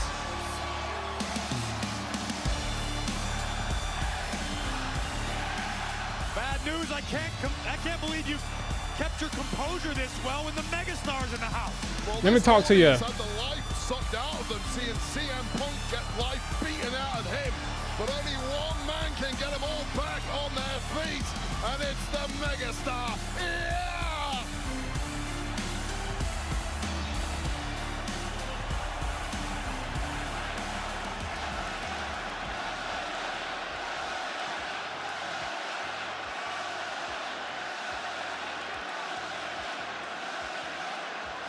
Let me talk to you. Logan Paul, I think he's supposed to be there. They didn't advertise him like before the show though, so I don't know. Logan Paul, bring your he's out there. He's there. Down here and bring that they advertised him being there, but I mean like they didn't show him on like the TV. Like usually like before the show, to show Logan Paul walking like toward the arena, like a sports-based thing. But they didn't show that. He should be there. At least LA Knight thinks he's there. Again, are we? My God, you got to be kidding me. You know, yeah. I looked right down the barrel a couple weeks ago, and I said, I want that U.S. championship, and that limber-tailed goof just flat out said no. Yeah. Oh, it didn't do yeah yet. Okay. So I said, okay, I'll do him one better. I'll show up at his house. I'll press the issue. But then I got a phone call that said he'd be right here in this ring. I said, that's the way to do it. And what does he do? He knows so's Chicago. Yeah.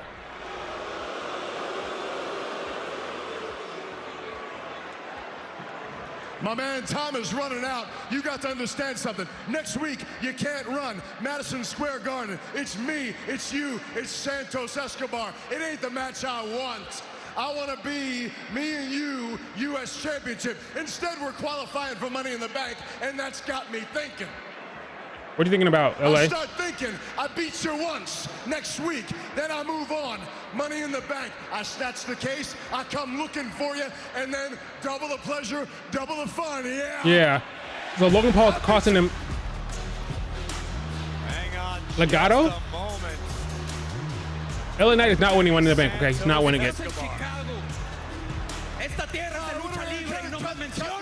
Cut this stupid music. I didn't ask That music for is not you. stupid. I asked for Logan Paul. Yeah.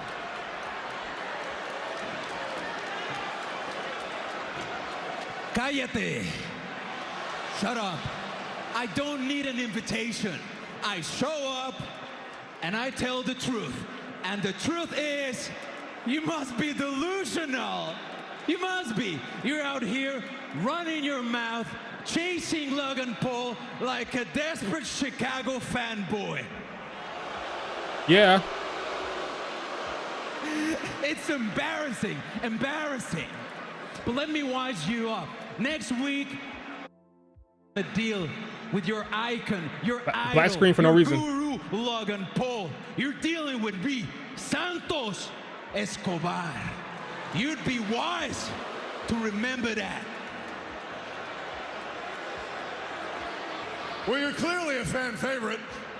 Everybody here loves you, you goof. Look, I tell you what, every time I've had to beat you, I did. So I ain't looking at you, I'm looking past you. Yeah. The guy I'm looking at is...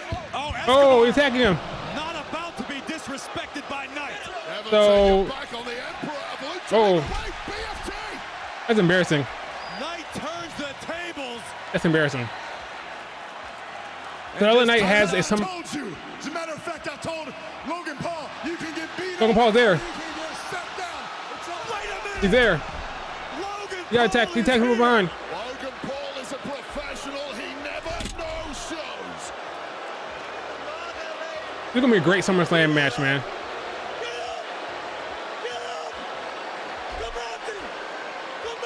The United States champion. Reverse? No, we got punched. SummerSlam is gonna be a big man. It's gonna be huge. Logan against LA Knight for that title, man. Logan Paul gonna lose. Oh, it's a triple threat qualifying match next week. LA Knight, Logan Paul, and Santos. Is Santos advancing? He is. Santos Escobar is advancing. Logan Paul and LA Knight are both gonna lose. Let's go Andrade. Let's go Andrade. I like Santos Escobar as a heel. I like him a lot. I got Santos winning next week, and I got Andrade winning this. So far, the biggest star to get into this thing has been who? Who's the big? Jey Uso. Jey Uso is the biggest star.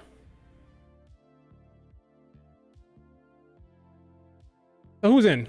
Jey, Io. Io's won championship before. I'm about to say, is it everyone who hasn't won a title? But Io's won the championship, so.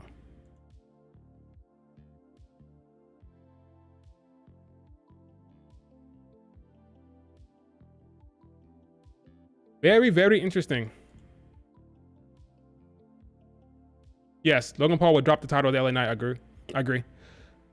Yeah, LA versus Logan versus Santos. That's huge. I think Santos advances. Look at Drew McIntyre, man. Drew is loving it, what he just did. Good for you, Drew. Good for you. Lord. Is this a spoiler? I haven't watched season 4 yet. Maybe I should click off of here. I don't want to get any freaking The Boys spoilers.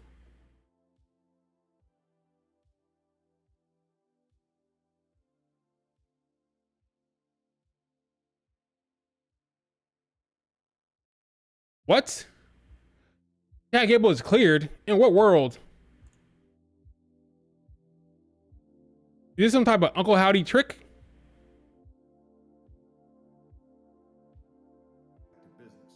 All right, WWE Universe Raw General Manager Adam Pearce with an update. Finally, after a tumultuous week, as I'm sure most of you are aware, several of our social accounts were hacked. And now that they're firmly back under our control, we can get back to business. To that end, Chad Gable, everyone saw the heinous attack last week. Despite that attack, and despite being severely shaken up, Chad Gable is medically cleared and will compete this Monday in a triple threat qualifying match for the Money in the Bank ladder match against Braun Strowman and Big Bronson Reed. Again, the breaking news in a huge that actually did scare me a bit there. I didn't see that coming. With the winner going on to Toronto and the Money in the Bank ladder match. It happens this Monday live in Indianapolis on Monday Night Raw, 8/7 Central only on USA. Thank you for bearing with us. Thank you for allowing me to deliver this message. And thank you for the privilege of your... What in the hell? Okay, so Chad Gable is now cleared after that heinous attack. What is going on here? Is Chad Gable freaking...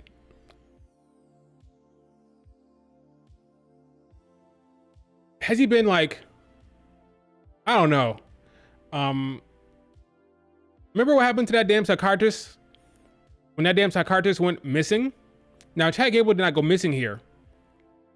But when that damn psychiatrist went missing, she came back weird. Remember how she was just staring in the screen like a crazy person? Is Chad Gable gonna be all right? I'm intrigued. This is compelling. I'm wondering what the hell they're gonna do with, like, what are they gonna do with Chad Gable? This is compelling stuff. Wow. Something's off though. Something's up with that. Something's up. I don't know what they're gonna do, but something's gonna happen here. Like, I don't know what's going on. Is Chad Gable now altered by the damn Wyatt Six? As Grayson Waller makes his entrance. The following triple threat match is a men's Money in the Bank qualifier. Introducing one half of the WWE Tag Team Champions. They attacked the staff at Whataburger. Yeah, probably did. They attacked the staff at Whataburger because they didn't want to pay. Already in the ring, weighing in at 230 pounds, Andrade. Well, Smackdown is sponsored in part by Call of Duty Mobile. Download Call of Duty Mobile for free and get limited time rewards.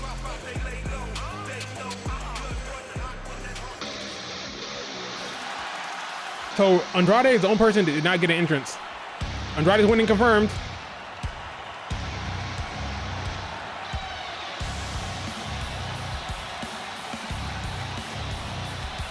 Wait a second. Oh, they're attacking him from behind. That's Tonga Loa, who were given marching orders. Look, Wade. Yeah, part one of Solo Sikoa's marching orders were fulfilled. Randy Orton did not qualify for Money in the Bank. This is part two of the plan. Prevent KO from qualifying.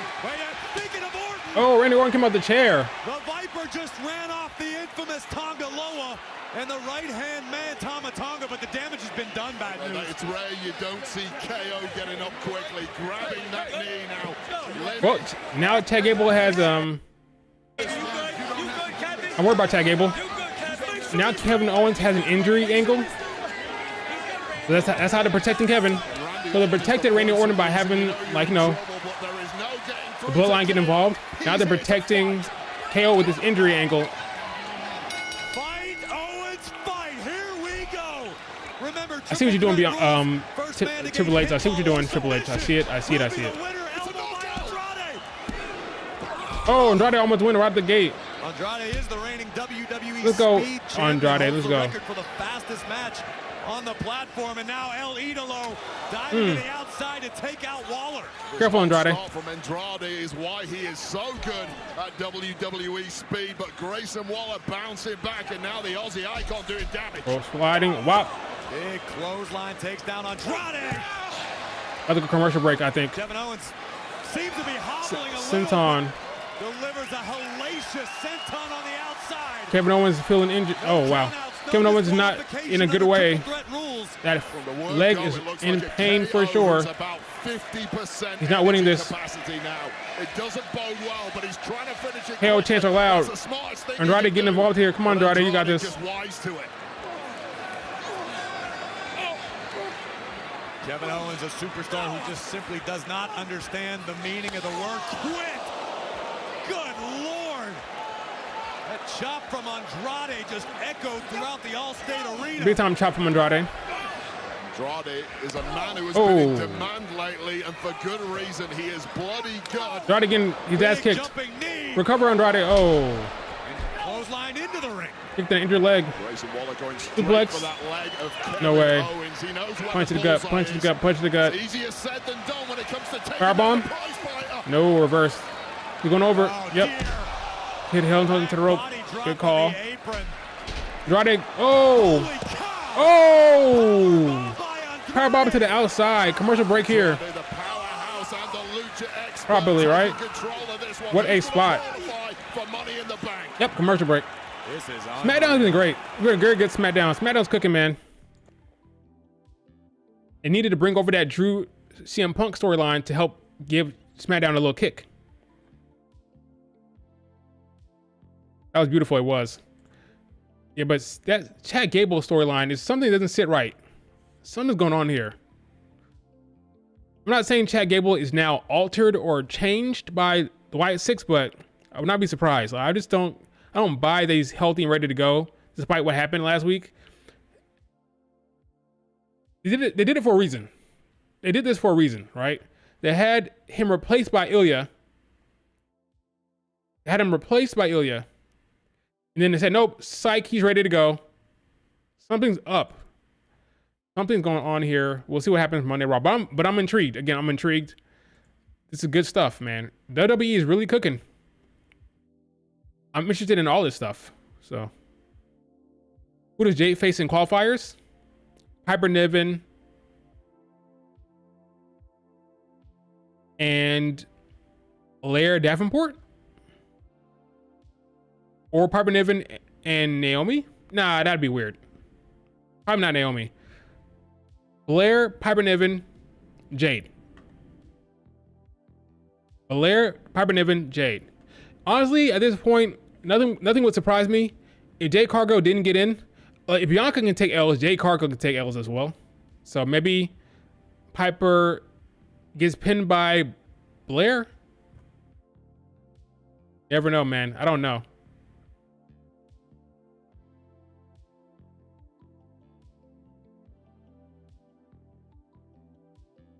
I'm guessing Piper and oh yeah, Tiffany's also a option here. I forgot about Tiffany. Tiffany, Jade, Piper, and Nia Jax comes out and it helps Tiffany because Tiffany been trying to help Nia Jax. Maybe that's what they do. Tiffany, Tiffany, Piper, and Jade. That's my guess. I don't know. But this match has been great. Yep, match is cooking.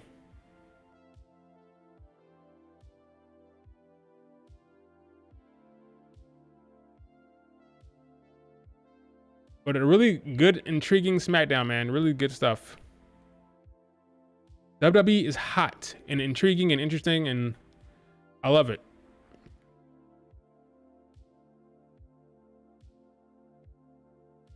Yeah, they put Tiffany on the brakes with her. Her push has been on the back burner a little bit there. But hey, if she gets a win here, well, she's been on TV as she's been trying to like get with Nia Jax's good graces. She's been trying to appeal to Nia Jax that hey, we can work together. But beyond that, yeah, she's been like little 10-second segments, very short stuff. That's how Triple H books. Bianca was going through the same thing earlier this year. There was like a whole entire month or two where Bianca was just coming on TV for like 2 seconds. That was it. No storyline, no nothing. Just Bianca Belair fans were starving. Every week was just like a 10-second thing. Like that's it. We'll probably see Tiffany at some point. It depends. If Nia Jax is on the show, we'll see Tiffany. If no Nia Jax, then we won't. She'll definitely be on the show next week because I think we're getting Nia Jax on the screen next week, and I think we're getting Tiffany Stratton in the qualification match next week. Understanding how high the stakes are tonight. We're doing 2 men's qualifying matches right now. Why not do 2 women's next week? Yes, that's what's going to happen. We're going to get 2. We're getting 2 out the way now for the men. We're going to get 1 next week for the men and 2 for the women. Andrade executing a drop toe hold, sending Waller face first into the buckle, and it feels as though. So expect 2 qualifying matches next week for the women and 1 for the men. Benefiting from a little adrenaline of his own. Andrade getting. Why am I showing freaking? I just realized I had the split screen. I don't want them to take down this damn stream. Kevin Owens as well. Andrade scrambling for a cover. Hook of the leg. Andrade taking full control of this matchup. This is a man who has let's go, Andrade. Let's go. All around the world, including in NXT. Yeah, so we'll know the participants next week. All the participants. Closer to an opportunity at the biggest championship at them all. Owens continuing to fight through the pain, through the agony. We got a hockey fight mid-ring. Yeah, and I'm backing Kevin Owens every time in that kind of fight. Oh, this is a good match. This is a really good match. Grayson 1, 2, kick out. Go for the pinfall. Kevin Owens. 1, 2. Nope. Grayson, you're not winning this. I'm sorry. By the Aussie icon as Waller now feels the frustration beginning to mount. Yeah, this is Waller starting to become A-Town down. mentally. Oh, look at that. Shouting out to his partner. That was nice of him. Shout out to Austin Theory there. Tensions being perceived by DIY. Well, look at this. Oh, reversing it. Oh, kicking in the bad leg. Come on, Andrade. Here it comes. Here's your moment, Andrade. Here's your moment. Almost did a full 360 there, but now Andrade, you got this. No, he missed it. Home for Andrade's attempt in the corner. Here comes Waller again. Up and over to the outside apron. Big right hand by Andrade. Answered by Waller. Former amateur boxer Oh. Grayson Waller, but Andrade just ate that punch and came back with some offense of his own. Precarious Here it comes. position for both Here's the final superstars. spot. Not much real estate to work with. It's not the final spot. We are winding down to the end of the match here. There's less than 30 minutes left in the show. Andrade's got a little more than a little So let's bit see what happens. of lucha If I can talk. experience, one of the greats. No, not coffee. Let's not go for coffee. Let's go for water. Coming on with the. Oh. Down goes Waller. Down goes Andrade. And up goes Owens. On one good leg. On one good leg. What you trying to do there, Kevin? Swanton bomb. But his leg is injured. Can Owens fight through the pain? Into Kick. the cover. No way. No, yes, Andrade. There you go. Andrade, you're strong. Strong booking for Andrade there. I like that. Strong booking for Andrade. The momentary pause to grab that knee before he made his pin. That was the difference between victory. Kevin Owens looking for the crowd support. This has been a great match. One of many reasons Great match of the night. #1 in the Not even United probably. States with the hashtag Smackdown. Nope. The pop-up powerbomb. Andrade puts on the brakes, thinking about the message. Okay, are they really going to give this to Grayson here? Stunner. Oh, no, okay, so that's a wrap for Andrade. Kevin Owens into the cover to head to Money in the Bank. No Andrade. And Waller from the outside. Or maybe he will still get in. Attacking the knee. DDT. Yep, he's out of the picture. No Kevin Owens. Here comes the Rolling Thunder. Here comes. Let's go. Pin it. Here we go. There you go, Andrade. I knew that one. They're really giving it. I like what Triple H is doing. I like what he's doing. He's really giving chances to the women and men who have not gotten that big top push yet. They're really putting them in the Money in the Bank match. Carmelo Hayes, Andrade, Chelsea Green. I get it. I get it. Lyra Valkyria. I get it. Io Sky is a little bit Io Sky is a little bit of a question mark there, but I get it. With her having a storyline with Lyra Valkyria, I guess so. But yeah, you're really giving chances to the talent that are not really. Well, Jey Uso is kind of, but I like the moves here. Carmelo Hayes, Andrade. People who have never been like at the top are getting in the match. What being a target in WWE is all about. See what we're talking Good for about Andrade. in our progressive match flow. So based on that, is sponsored by I don't think Jay's getting in. I don't see Jade in that regard. I think Tiffany, Naomi is probably the way to go. Chelsea Green, Tiffany, Naomi. Not Jade. But I could be wrong. I was wrong today, so who knows, man? Who knows?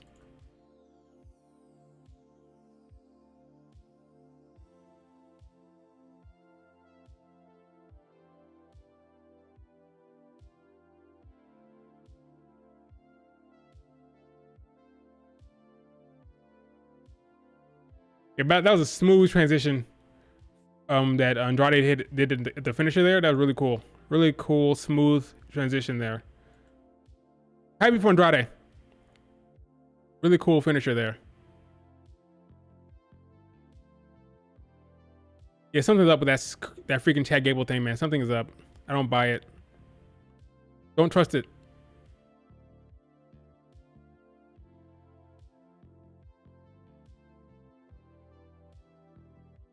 No, I still think Naomi can win. I still think Naomi can win. So now this freaking main event is the least compelling part of the show. The least compelling is the main event. Honestly, I hope the Wyatt Six come in and fuck shit up. Let the Wyatt Six come in and fuck shit up. I'd rather that. Because remember, that's a smart way to handle this. That's a smart way to handle this. Remember, this match is not going to end clean. So why not have Wyatt Six come in and fuck it all up?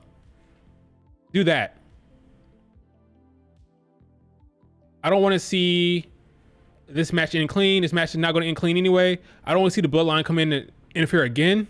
We've seen enough Bloodline shit. Have the Wyatt Six mess up this Money Bank matchup. Not Money in the Bank, but the main event. Let the Wyatt Six mess up the main event here. That's what I would do. Yes, it's the least compelling stuff because of Solo, yeah. And because the Bloodline stuff not that compelling yet. It's just right now, Solo, Tama Tonga, Loa, walking around, bossing around. Paul Heyman is the best part of the thing.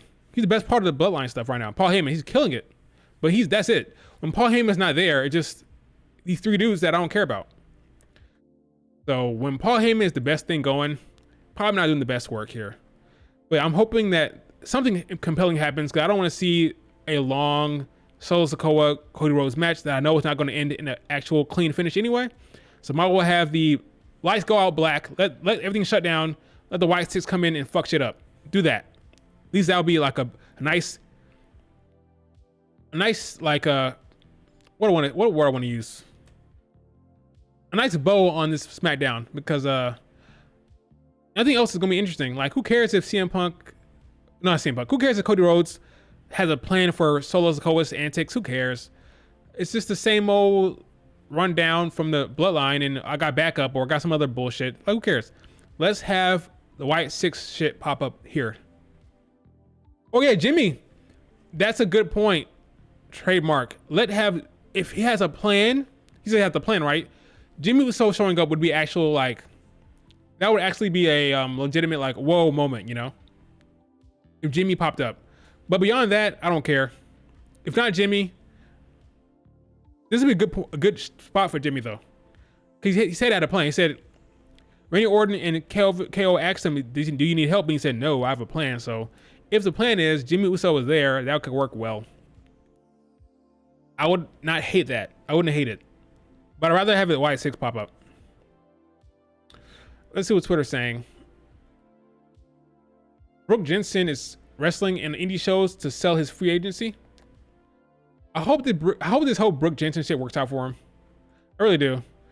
They're really trying to work this storyline. I hope it works out for him. I'm not convinced yet, but we'll see how it goes. We'll see what he's doing on NXT. We'll see how that goes.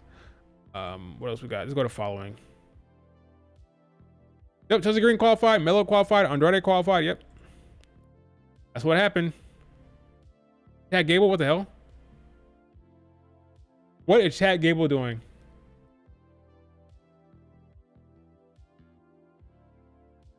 Rose from the dead. He ain't dead yet. What he's saying, he ain't dead. It was not a bullet wound, folks. It was not a bullet wound. We're almost back from the commercial break. Let's see what's going on here.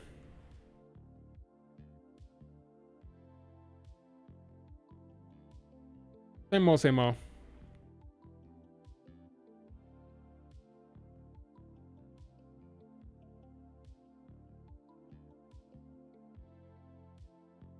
New assignment. Nope, it's not happening. Chad Gable is back in the ring. He's back in the saddle, Bronson. Talking about the Boston Celtics winning, who cares?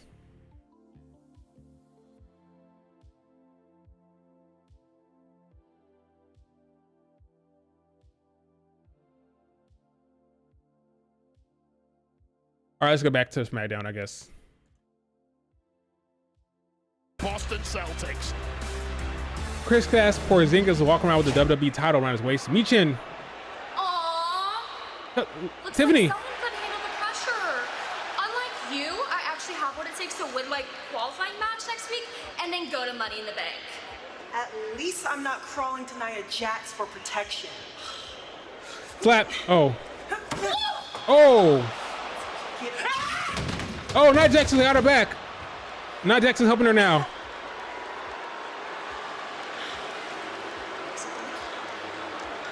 All right, the Nia Jax Tiffany Stratton partnership is well in effect.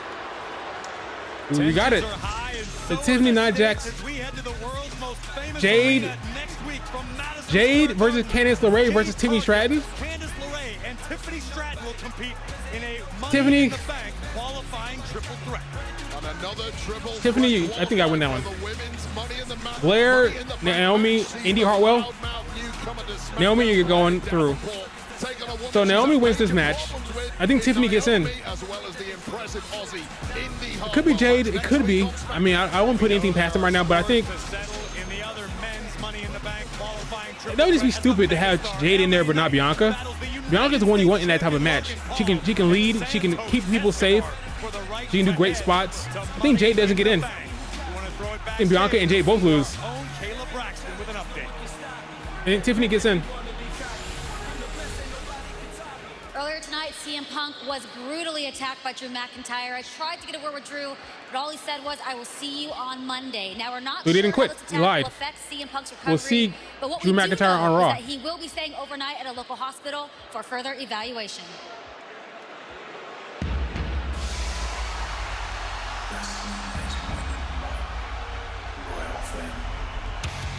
Got Tiffany Stratton going in.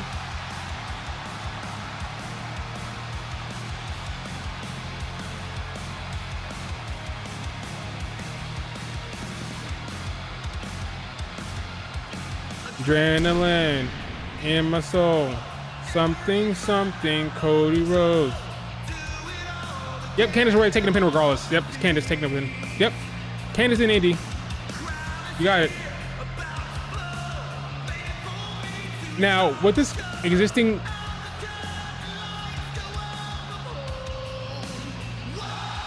I'm starting to second guess myself. I can see Blair Davenport getting mad about losing the qualifying match and then costing Naomi later on in the Money in the Bank match. I can see it. Right now, Naomi is very much feuding with Blair Davenport, and Blair is a heel. So she could go down there and affect the Money in the Bank match and screw Naomi. That is possible. I don't know. It's good to not know. Triple H, I will give him credit. You think you got to figure it out, but you really don't. You never know exactly what's going to happen these days when it comes to Triple H's booking, and I appreciate that. Even though it can be frustrating sometimes. Yeah, I guess no Bianca or Jade. Well, the biggest stars come out to play, and there are no stars bigger than this man, the pinnacle of the industry, Cody Rhodes.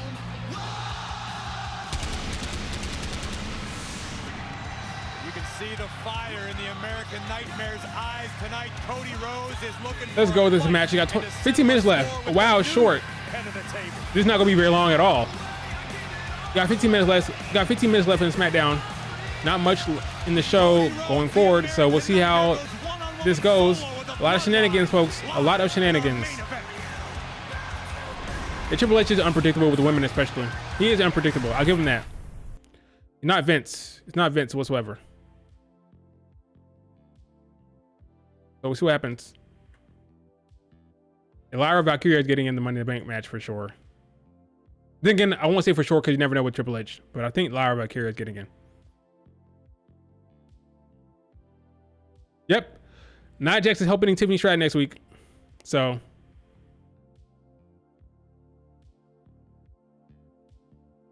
Yeah. So they kind of laid the groundwork there. Nia Jax will help Tiffany get in.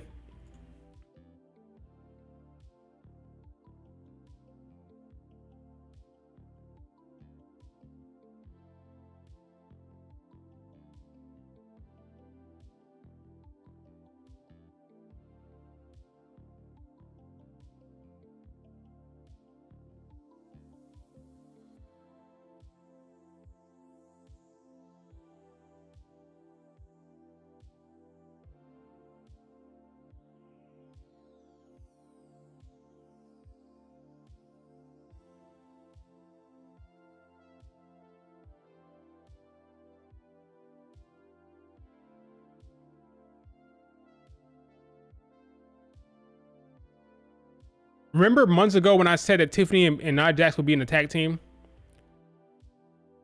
Called that a long time ago.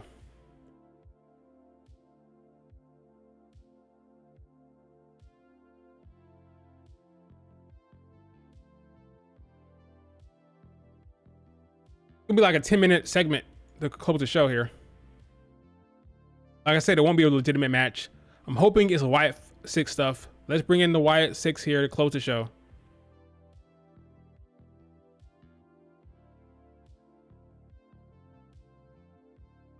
Yeah, but Charlotte Flair will definitely spice things up later on this year. Yeah, Nia Jax will be bodyguard for her, but Nia Jax is still above Tiffany in the pecking order. But yeah, she will be helping out Tiffany like that. So good for her. Well, good for that partnership. I still don't think Tiffany's gonna win Money in the Bank. Doesn't make sense for that dynamic. It doesn't make sense. If the plan is to do Nia Jax and Tiffany for the long haul, it doesn't make sense for that dynamic to happen unless you're gonna have Tiffany try to help Nia Jax beat Bayley. She fails, and then Nia Jax kind of like protects Tiffany. But I don't see that happening. I just don't see it. It'd be weird. The Queen of the Ring tournament winner and Money in the Bank winner together. And Tiffany's not going to try to cash in on Bayley at any point. I just don't buy that dynamic right now. So we'll see what happens. I don't know anything.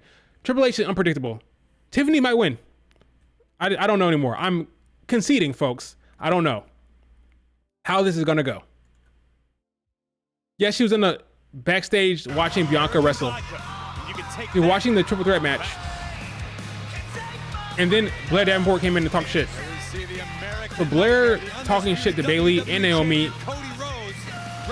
Yeah, I don't know what's going to happen. I take it back. I know nothing. Naomi might not win. Solo Sikoa. Got 10 minutes, bruh. Hurry up. I did your bidding. I told the Tongans.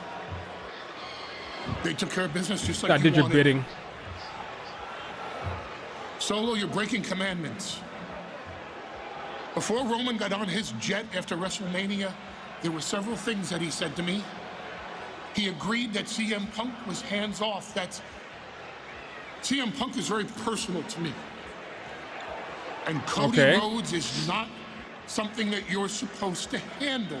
All you're supposed to do is have Cody Rhodes in check so that when the tribal chief Roman Reigns comes back. Wise man.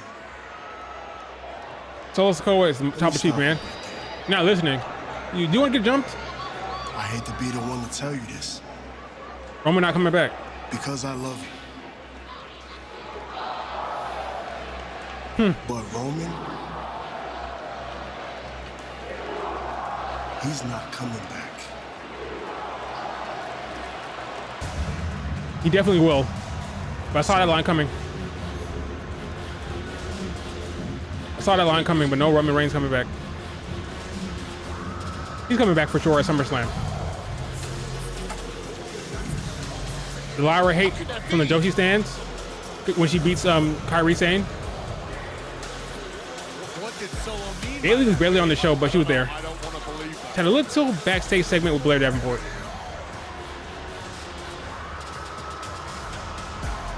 Got 10 minutes left in the show, folks. And his opponent, accompanied by WWE Hall of Famer, the Wise Man, Paul Heyman, weighing in at 250 pounds, representing the Bloodline, Solo Sikoa. We are moments away from main event time, but rest assured, we have been assured by our TV partners at Fox and around the globe that we will stay with this matchup until it has reached its conclusion. As the okay, so no commercial break. No commercial break for the rest of the show, folks, according to Corey Graves. Against the undisputed WWE champion. Yeah, it's not going to be very long at all. It's 9 minutes. But at least we have no commercial break. So. Roman Reigns is not coming back. What does Solo know that we don't? I mean, well, Solo is the one person. The tribal chief Roman Reigns is not returning, according to Solo Sikoa. At least according to Solo, so he is, in theory, the one man who would know. Well, what a loss to this industry that would be. Look at Bianca. I've been jet lagged and flabbergasted 2 weeks in a row. She's eating them L's, folks. She's eating those L's. An extremely dangerous threat to Cody Rhodes or whomever Sikoa's competing against. Let's go with this 8-minute match. Qualify for Money in the Bank. Randy Orton did not qualify for Money in the Bank. That is thanks in large part to the orders of Solo Sikoa. Beating the WWE champion Cody Rhodes now would be an epic night for the bloodline belonging to Solo Sikoa. Guys, Cody, let's see how this goes. Gotta hurry up and get cooking right away. Oh. As did Solo. No Tama Tonga, no Tonga Loa tonight to this point. Toss out the ring. Rhodes sidesteps out of the way. Here comes Cody with a full head of steam. Takes out Solo into the barricade. Okay, nice dive there. Get cooking, get cooking, get cooking. Short match here. Interest in nights off. Give me the biggest, give me the baddest. I represent this industry.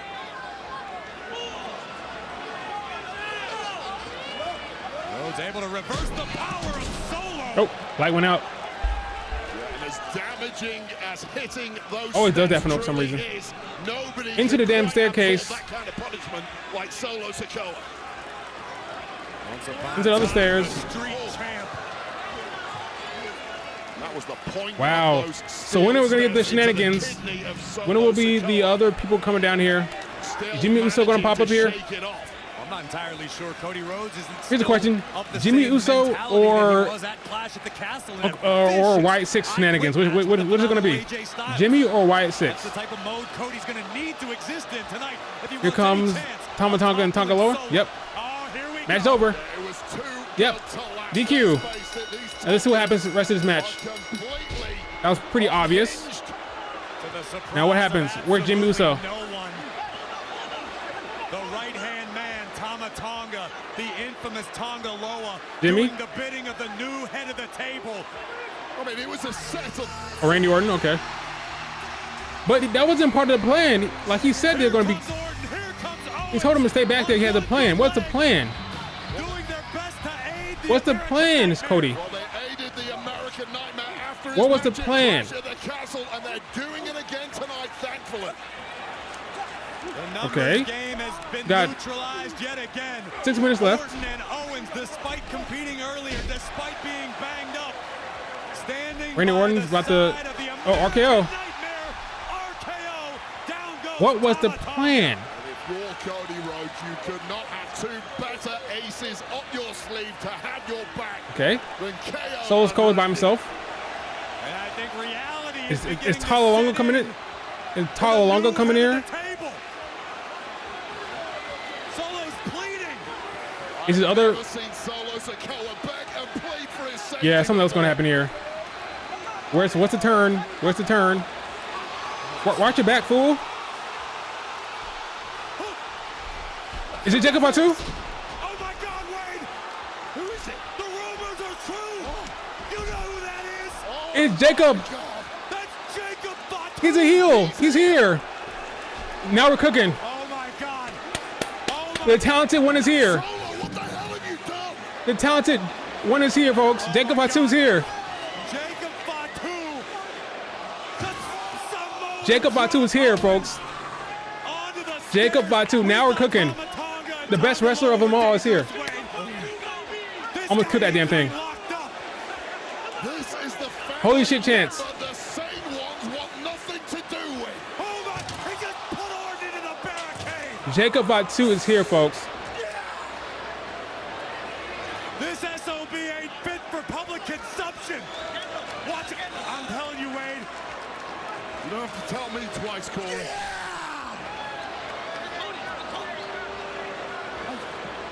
The talented one is here. Cody standing his ground. You can actually wrestle, folks. You really get in the ring. Continuing to fight. Well, he has to. He's in a fight for his life now. It's Jacob. Yes, make him look like a beast. Yes. That's what you gotta do. He can actually wrestle.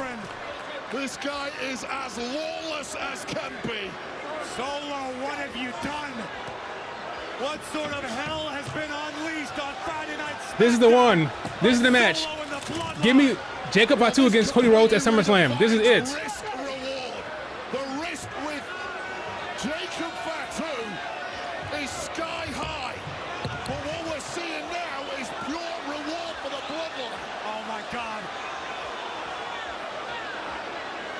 Jacob Fatu is going to destroy the WWE champion on his first night.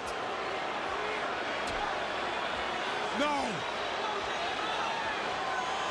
Wow, here we go.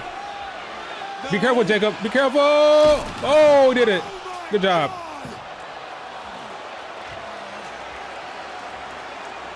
Good job, Jacob. Now we're cooking. Now we're cooking.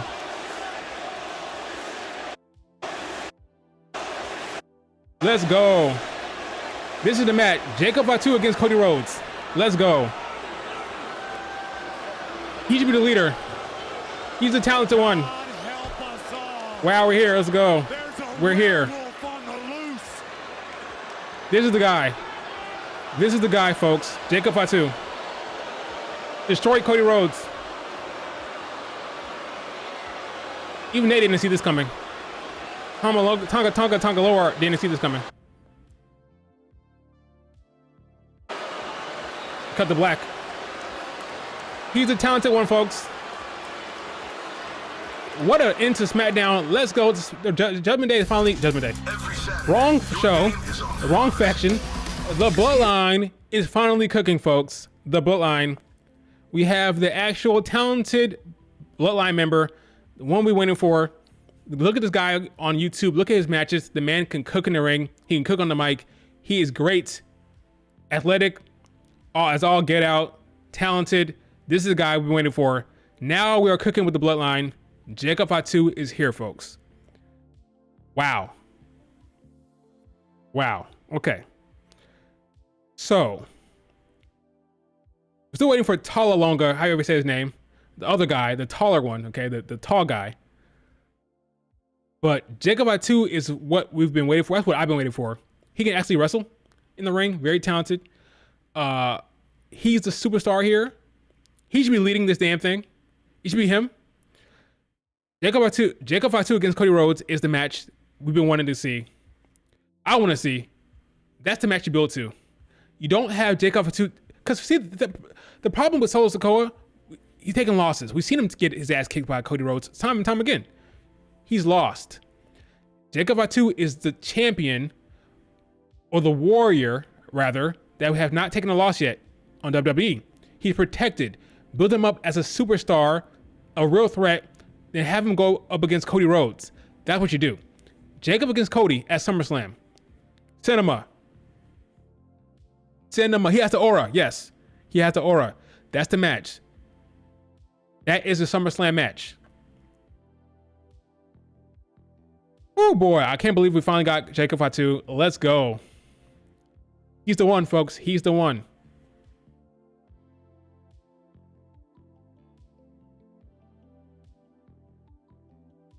I don't know who that guy is because they called him Jacob Fatu. Yeah, Solo is kind of going to be supplanted. Remember those freaking reports that they're worried about how Jacob Fatu is going to... They're worried about him taking over, kind of overshadowing? That's a damn indictment and a damn shame. But it's true. He should be leading it. Sorry, make a pivot. They should pivot. Jacob Fatu should be leading this damn bloodline. I'm sorry. Solo Sikoa, I'm sorry. But you got to freaking, like, it's competition. Right now, your kinfolk, your kin, Jacob Fatu, he's more entertaining. He's better in the ring. He has that aura. That's the guy. I'm sorry, Solo Sikoa, but it should be Jacob Fatu leading this damn Bloodline 2.0, not Solo.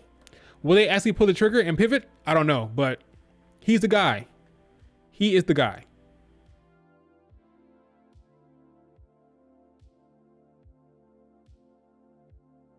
They should pull the trigger, but I don't see it happening. What a freaking show. What are your ratings, guys? I'll give that a freaking, like... That's a 9 out of 10 SmackDown, at least.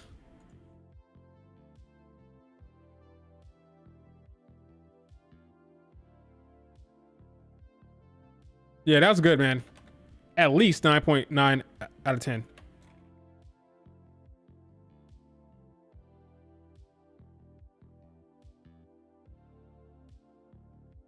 What a show. Everything cooked for the most part. Good matches. Surprise wins. Jacob Fatu comes back, got freaking Drew McIntyre with that great cinematic shot carrying CM Punk. SmackDown cooked, man. SmackDown has been on the downside these days. Has not been that compelling or interesting. Boy, they came back with a vengeance today. SmackDown is back. I think we're back, folks, on SmackDown. Oh boy. That's what they needed, man. I've been saying it for weeks. SmackDown and the Bloodline specifically, they needed Jacob Fatu. They needed Jacob Fatu. Now he's here. He's the guy. He's the guy. He's the guy. Great stuff, man. I can't believe it. So here's the thing. Here's my problem with that. My one problem with that segment. Cody Rhodes talking about, I have a plan for when the Bloodline come down there. What was his plan? He didn't have no damn plan. There was no plan. He was bullshitting. He lied. There's no plan. I got a plan, folks. When don't worry, I have a plan too. There was no damn plan. When they came down there, he got jumped, and Randy Orton and KO had to come down to help. There was no plan. That was a weird line. Why are you talking about a plan? He had no damn plan. Weird. But anyway, Jacob Fatu's back. SmackDown is back. Great SmackDown, man. They're cooking on all cylinders. So here's the thing. One of the reasons why I said that the Bloodline stuff would need to be separate from the Wyatt Six. So I kind of contradicted myself tonight. It was a contradiction on my part. Because I said before that I didn't want the Bloodline and the Uncle Howdy stuff to cross. But because I wanted the main event to end in a spectacular way, that's what I wanted to see. Let's not see Jacob Fatu. I didn't say that. Take it back. Let's not see Solo Sikoa get help from the Bloodline and just have a regular old finish where the Bloodline comes down there and get interference. But Jacob Fatu, that's different. Jacob is the guy I've been waiting for. This is a special entry here. So I'm happy with this. Great. No need to bring in the Uncle Howdy stuff. Keep the Bray Wyatt stuff on Raw. Let Raw have that as their driving force, as their top draw, the ratings draw. Let the Bloodline stuff stay on SmackDown. The Uncle Howdy Wyatt Six stuff on Raw. That's the storylines there. You want to see your Bloodline stuff? Go to SmackDown. That'll get the ratings up with Jacob Fatu there. You want to see the Uncle Howdy stuff and the Wyatt Six stuff? Go to Raw. That'll keep the ratings up for Raw. So Raw has that. SmackDown has this. Keep it separate. That's what they should do. But I'm so glad that freaking Jacob Fatu is here to liven up this storyline. He can actually go in the ring, and he's talented. So think about the strategy here. Raw. So this is the Raw and the SmackDown after Clash of Castle, right? Raw after Clash of Castle gave us the new big thing, which is the Wyatt Six. The SmackDown after Clash of Castle gave us a new big thing, which is Jacob Fatu. Both shows ended with a splash. They're cooking. There's no other way to say it. They're cooking. Both shows ended with a big splash. SmackDown is cooking. Raw is cooking. Wyatt Six on Raw. Jacob Fatu in the Bloodline on SmackDown. Everything is cooking. They got a plan. It's all figured out, folks. They have a plan. They have a plan. And with TNA on NXT, that's what TNA's thing is. That's what they're doing with Netflix. That's Netflix driving force. That's their special sauce. It's the TNA stuff. Everybody got their own thing. Raw has the Wyatt Six. TNA has the, I keep saying TNA. It's NXT. NXT has the TNA juice. And then the SmackDown has the, now it was boring at first, but now they have the actual Jacob Fatu stuff. So everybody has their own thing. All the shows are cooking. Don't need to have major crossover. I'm excited. Yeah, we still got good Money in the Bank stuff. Matches that actually matter with actual stakes. It's all great here. I can't complain about any of this stuff. What a week. Yeah, great week of wrestling for WWE. All the way around. Even if you want to include the Clash of Castle stuff, like Clash of Castle, Raw is great, TNA stuff on NXT, and then you got their big splash here with SmackDown. Great SmackDown. WWE is firing on all cylinders. I love it. Can't complain. I won't complain. Good shit. Wow. So next week on SmackDown, we get both women's qualifying matches. Announce them today. We get the last men's next week. And yeah, that'll be it. We'll know all our participants at that point. Raw will get the last couple. No, actually, no. Raw will get one more. Right? So we got one for the men and one for the women next Raw. And after that, we get another one, I think. So it won't all be figured out by next SmackDown. Raw after next SmackDown will get the last of the qualifying matches, right? Dakota and Lyra. But we'll see. I don't think I think Io Sky will be the only Damage Control member in that Money in the Bank match, but we'll see. Thinking it'll be one Damage Control member, Io Sky. But SmackDown was more well-rounded for you. Maybe. Yeah, SmackDown was just as good, if not better, than Raw. Raw had the big Uncle Howdy Wyatt Six stuff at the end, though. That's the thing. But maybe Raw was great. I thought Raw was great. But maybe SmackDown was probably better. I don't know. I think about it. They're doing qualifying matches for house shows. Not this time around. Not this time. Not for the women, at least. Unless you're saying the last two Raws. The last two Raw qualifying matches, the men and the women, so might be on a house show. I don't know. Right now, I didn't see that reported anywhere yet, so we'll just wait and see. But right now, I'm expecting it to be on television. But yeah, great Raw, great SmackDown. TNA was cool. Great PLE. We're cooking, guys. We're cooking. All right, folks. That is it for the stream. Thanks, you guys, for joining. Hit the like button. Subscribe to the channel. I'll probably be doing a stream sometime this weekend about something. We'll see. Might be about SmackDown or maybe not. Might be about something else. I'm thinking about doing I think about ranking. Thanks, I'm thinking about ranking the best. There's a stream that I've been avoiding for the longest time. I've been avoiding it because I know the internet will go crazy. I'm thinking about ranking the best in ring for the women.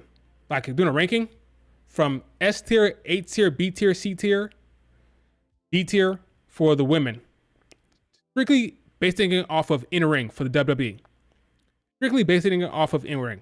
Not promos, not segments, none of that. Just in ring work. Ranking them. Which I'm sure will be an interesting video for a lot of reasons. I've been avoiding it because I'm worried about my own freaking ranking, like what I'm going to do with the rankings, where I'm going to put Asuka. It's not about what you've done before or what you've done previously. It's about where you are right now. 2024, where are you in the ring? Where am I going to put Asuka at this point? Where I'm going to put Becky, Charlotte, Bayley. I'm worried about where I'm going to place them. But yeah, we'll see. I've been avoiding that video, but I think it's time to pull the trigger. Where am I going to put Zoe Stark? Where am I going to put Natalya? This rankings purely on in-ring talent in 2024. Basing it off of your in-ring, of course, like my opinion on your in-ring today, your quality of your matches recently, within the last 6 months, what kind of matches have you been putting forth? In-ring psychology, your in-ring psychology, your selling, all that stuff is going into what you can actually produce in the ring. All that going to be in play. Gonna be tough. Don't worry about pissing people off. Oh yeah, Kyrie saying, "Oh my God, I forgot about her." Oh no, I have to be an honest person and rank her honestly. No. The Joshi stands are going to kill me for Kairi Sane's ranking. Oh my goodness, Kairi Sane. Where would I rank you? It's going to be tough. But I'm going to do it live. Sometime this weekend. Probably either Saturday. Tomorrow or Sunday. It's all about honesty, I know. Kairi Sane's going to be a tough one. I'll think about that, and we'll see if I chicken out. All right, guys, do me a favor, like the video, subscribe to the channel, leave a comment if you're watching this on replay for some reason. And yeah, Kyrie's been pretty rough. It's been rough. I'll talk to you guys later on Twitter. See you later. Peace. Kyrie Sandman. Kyrie.